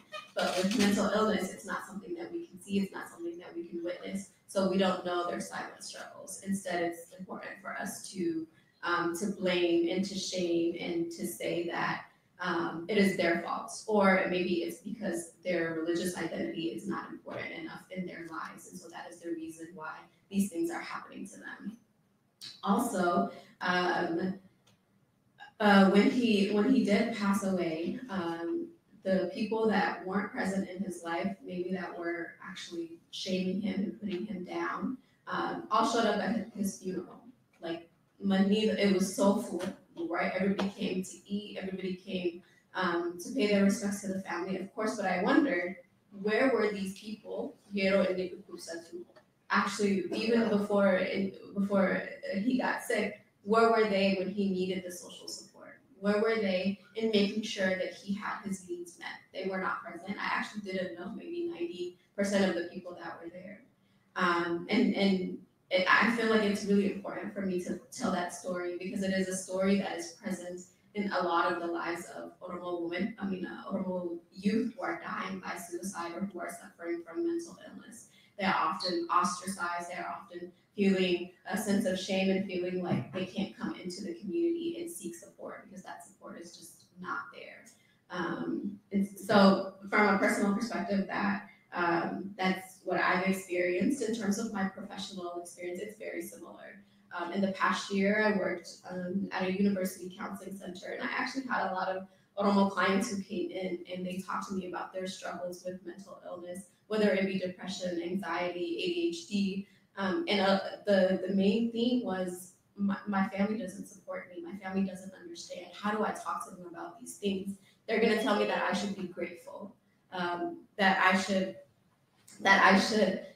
be grateful for all of the things that I have right now. And that, again, creates a sense of isolation and lack of social support. Also important to mention is about acculturation. Oromo youth, while they themselves are not immigrating to the United States, they're also having to navigate multiple cultures, not just white. My research was in America, so white American culture, but also Black American culture. Also the religious institutions that they are having to acculturate in trying to navigate exactly how that works. Also African culture. Also, there's just so many things that they're trying to figure out and trying to balance. And when they are in opposition to one another, it creates a sense of psychological stress and burden for them. And unfortunately, when we are fixated and thinking about the Bilisuma back home and not the Bilisuma of ourselves, it causes psychological stress, psychological illnesses. So that's been my experience. Thank you so much. And it's so refreshing to see Oromo mental health workers, all of us. I'm not quite there yet, I'm starting, but to see active mental health workers who are Oromo is so inspiring because we don't see that. And hearing these lived experiences, especially in Toronto, most of you are from here. I lived here for a little bit, and to see, I've heard the stories, I know for a lot of our youth, I got emotional because I'm sure someone in this room has been touched by the impacts of mental health in this city. And so I think it's just really, really important to touch on. And I guess going off of what you were saying, I wanted to touch on this concept. And as I've been doing my research, the idea of the immigrant paradox is something that I came across, which is a term that was done in immigrant second-gen research that studied the psychological outcomes of recent immigrants versus the psychological outcomes of second-generation Oromos, immigrants like myself, who are born either in Canada or the US. And it found that recent immigrants actually have better psychological outcomes than the children who were born here.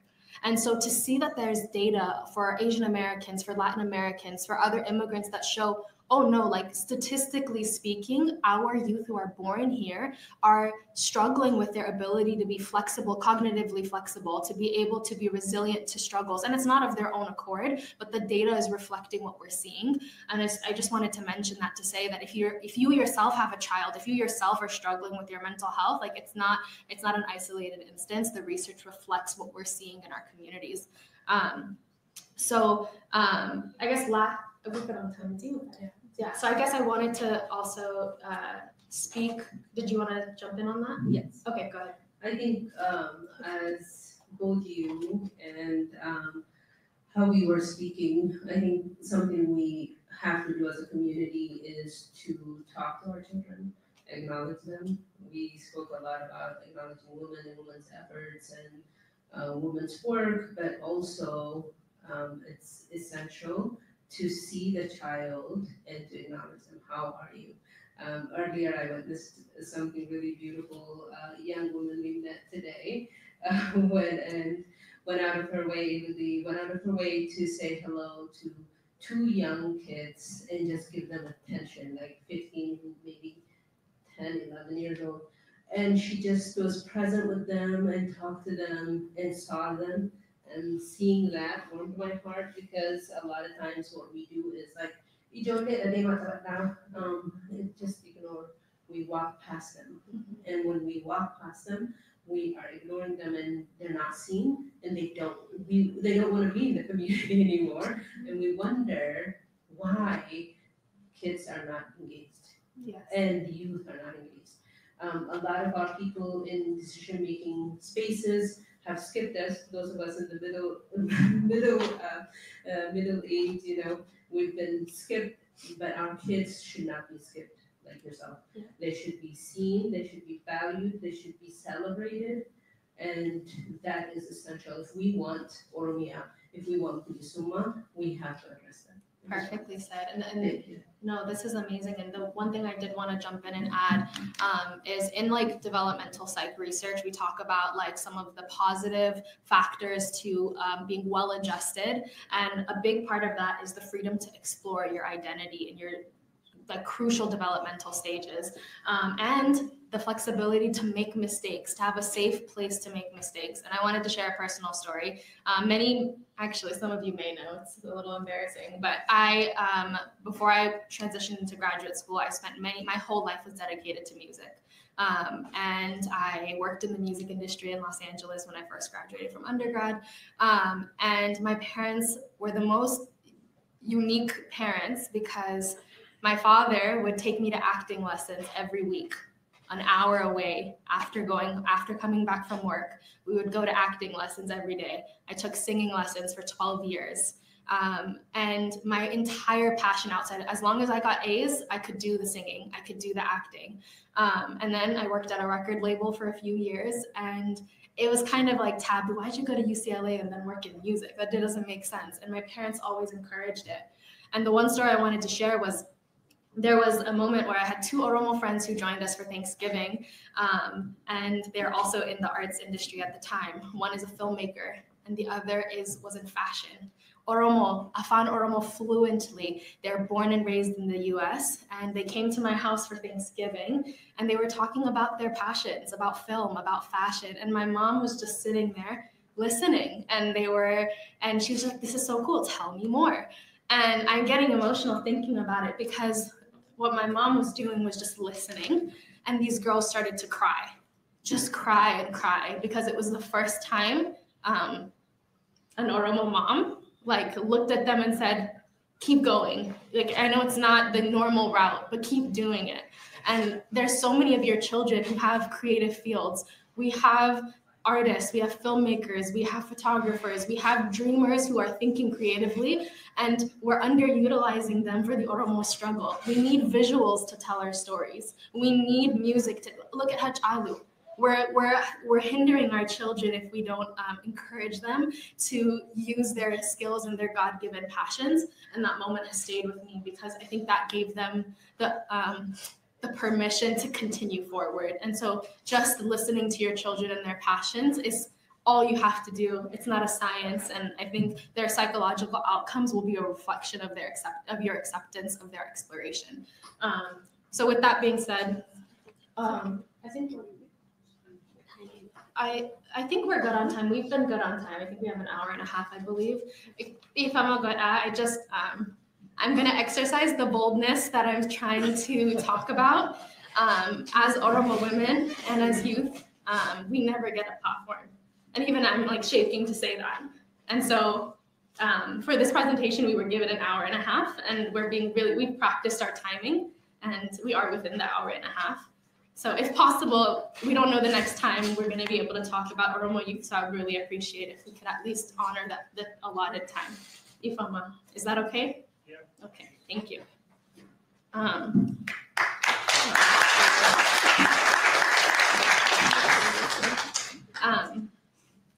That actually inspires me because oftentimes the Oromo youth who choose to be bold are shut down and then we disappear.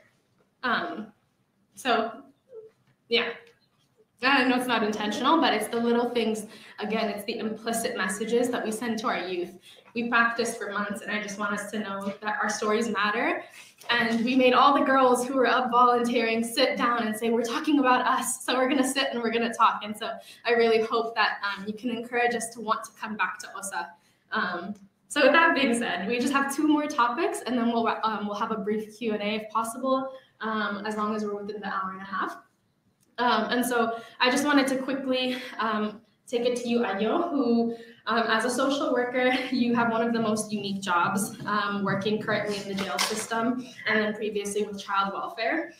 Could you talk about your experiences in terms of Oromo people and their engagement with the welfare system and the prison system, and how that impacts our youth broadly? Okay, I think we've been talking a lot of dark stuff. It's not easy for people to sit through. It's painful, we acknowledge that, but it's really important if we're talking about future generation, if we're talking about Oromia. We don't want to leave behind our youth. How proudly we talk about the Kero movement. Well, what platform do we give them? How can we bring them into leadership? What are the things that we do? So as Andy said, I worked in the child welfare system, which is, for some of you who don't know, the government removed children from their home when they suspect the child is abused or neglected. So the children will go into a foster home placement. My experience, yes, I did come across youth, Oromo youth, who've been taken from home in the foster care system. And I've also seen Oromo youth in the correctional or criminal justice system. Unfortunately, there may not be many that I came across, but we can't afford. One is too many for us. One is too many for us.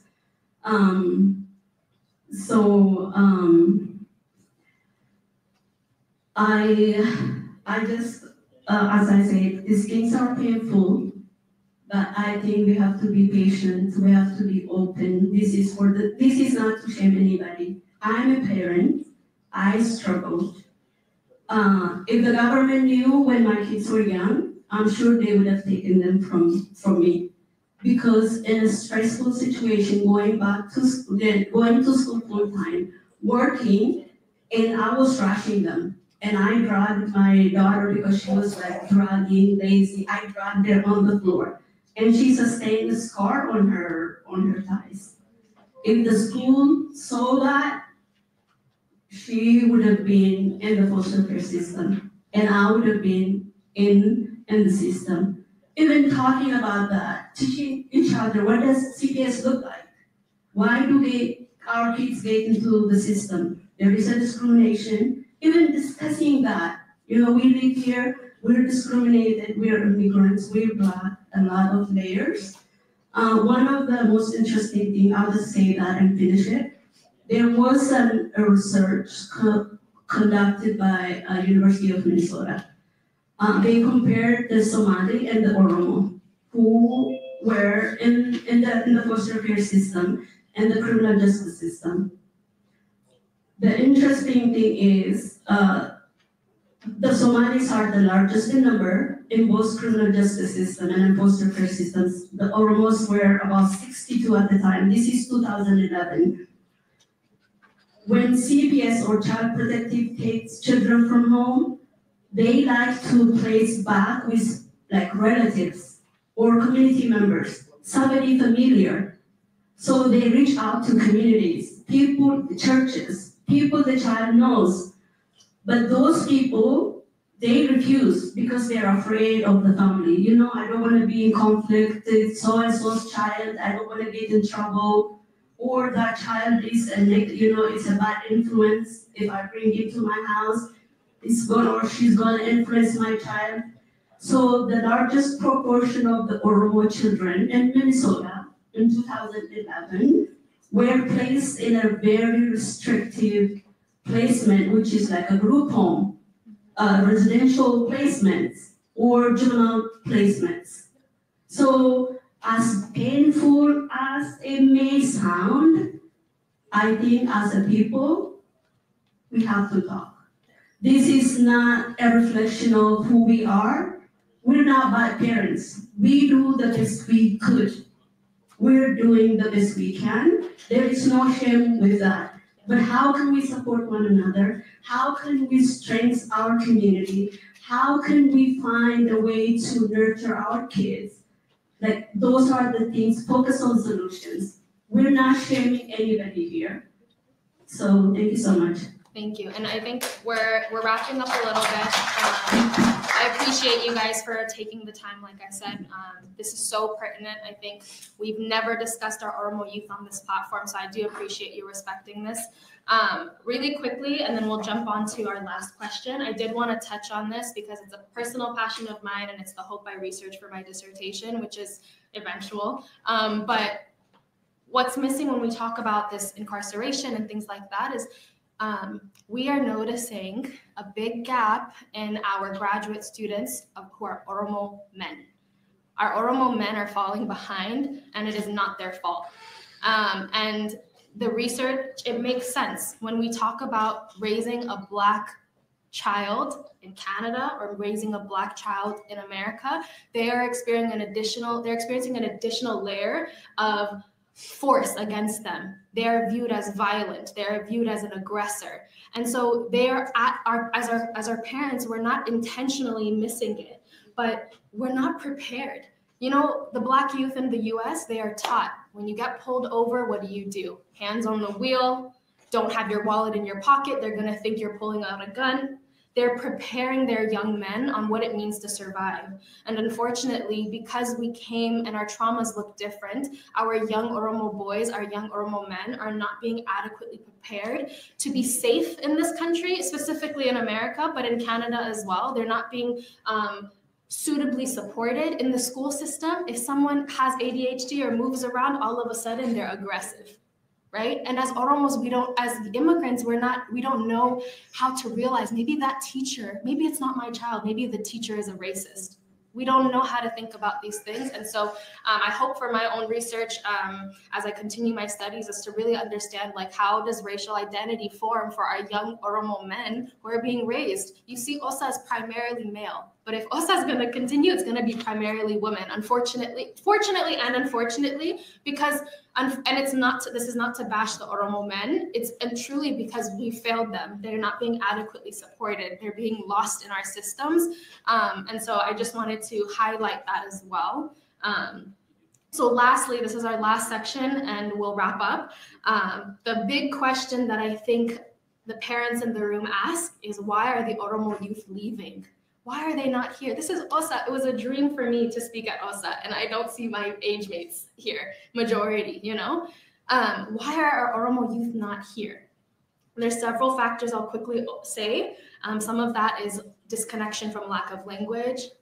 It's a hard word to say, but some of it is an infantilization of our youth, lack of acknowledging their expertise and what they bring to the table, and a mass underutilization of our Oromo young people who are skilled and who have the expertise to make things so much better.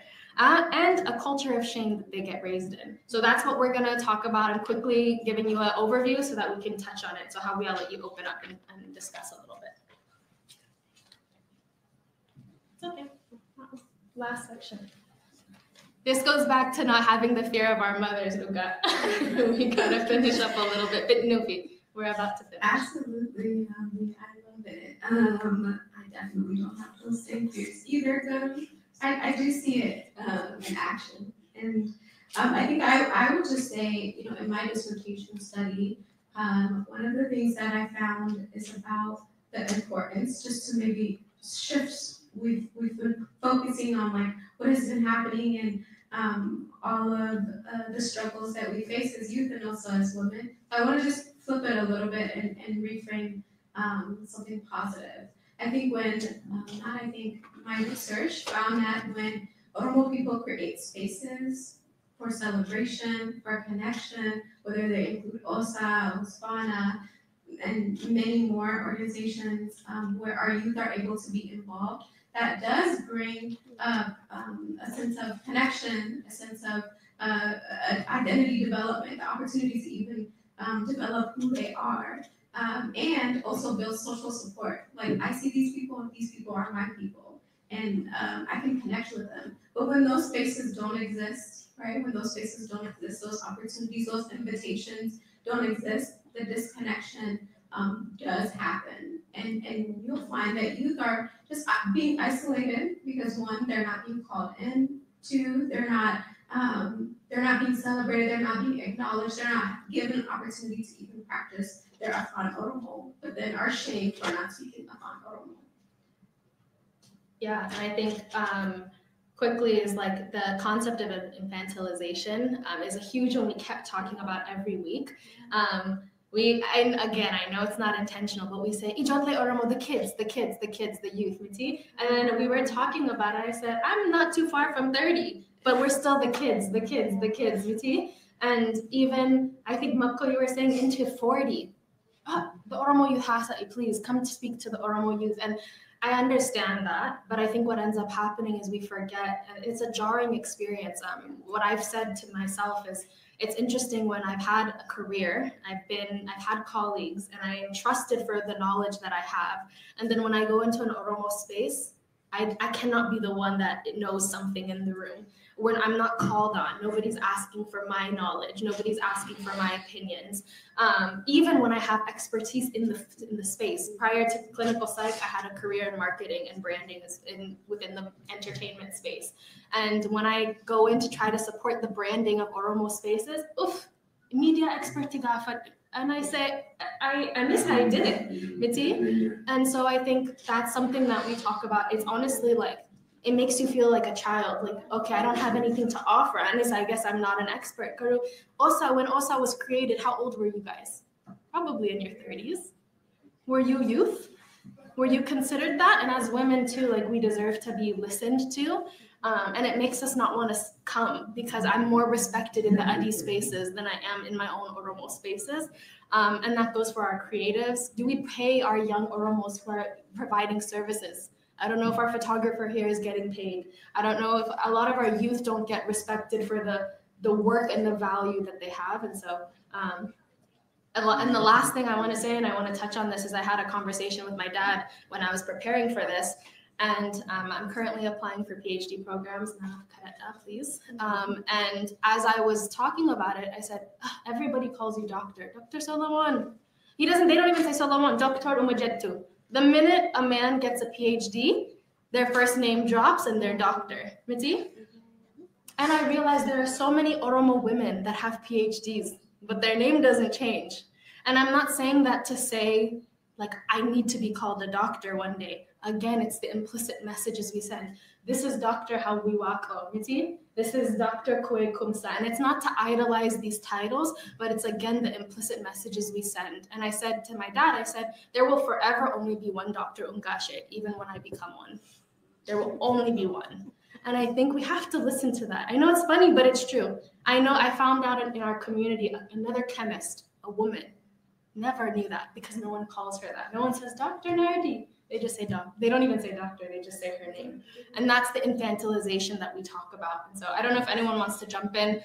We don't have time for a Q&A. Unfortunately, we will respect that part of things. But we are available. If people have questions, we really encourage you all to ask us.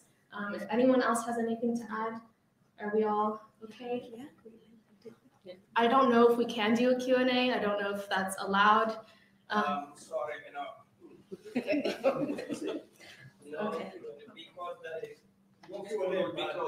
Because as an incoming president of OSA, I have one statement to make, if I'm allowed.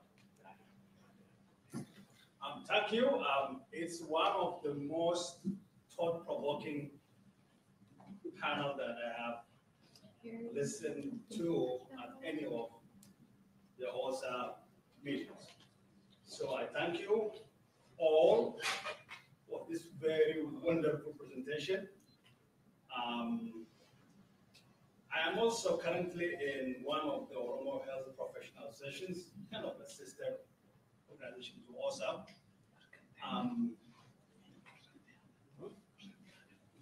Within the IOPA, one of the questions that we have been asked a lot is about the Oromo women health, mental health. And nowadays, also substance use disorder, etc., right? And of course, I also had this background about reproductive health and women's issues that I used to study when I was back home. And I want to say that this is going to be the point that you raised. I'll be about women. I mean, good membership in this organization is also a very critical issue. And we are within the OSA. I hope we will discuss on this issue. We want to make sure that we have more youth members and we do things that may appeal to the youth, the diaspora youth here in the United States and across the world, not only of the Oromo back home. And I think that is going to be an issue that we'll be dealing with next year. Thank you for this. Thank you. Very, Appreciate it. very Dalatama Hundikesa.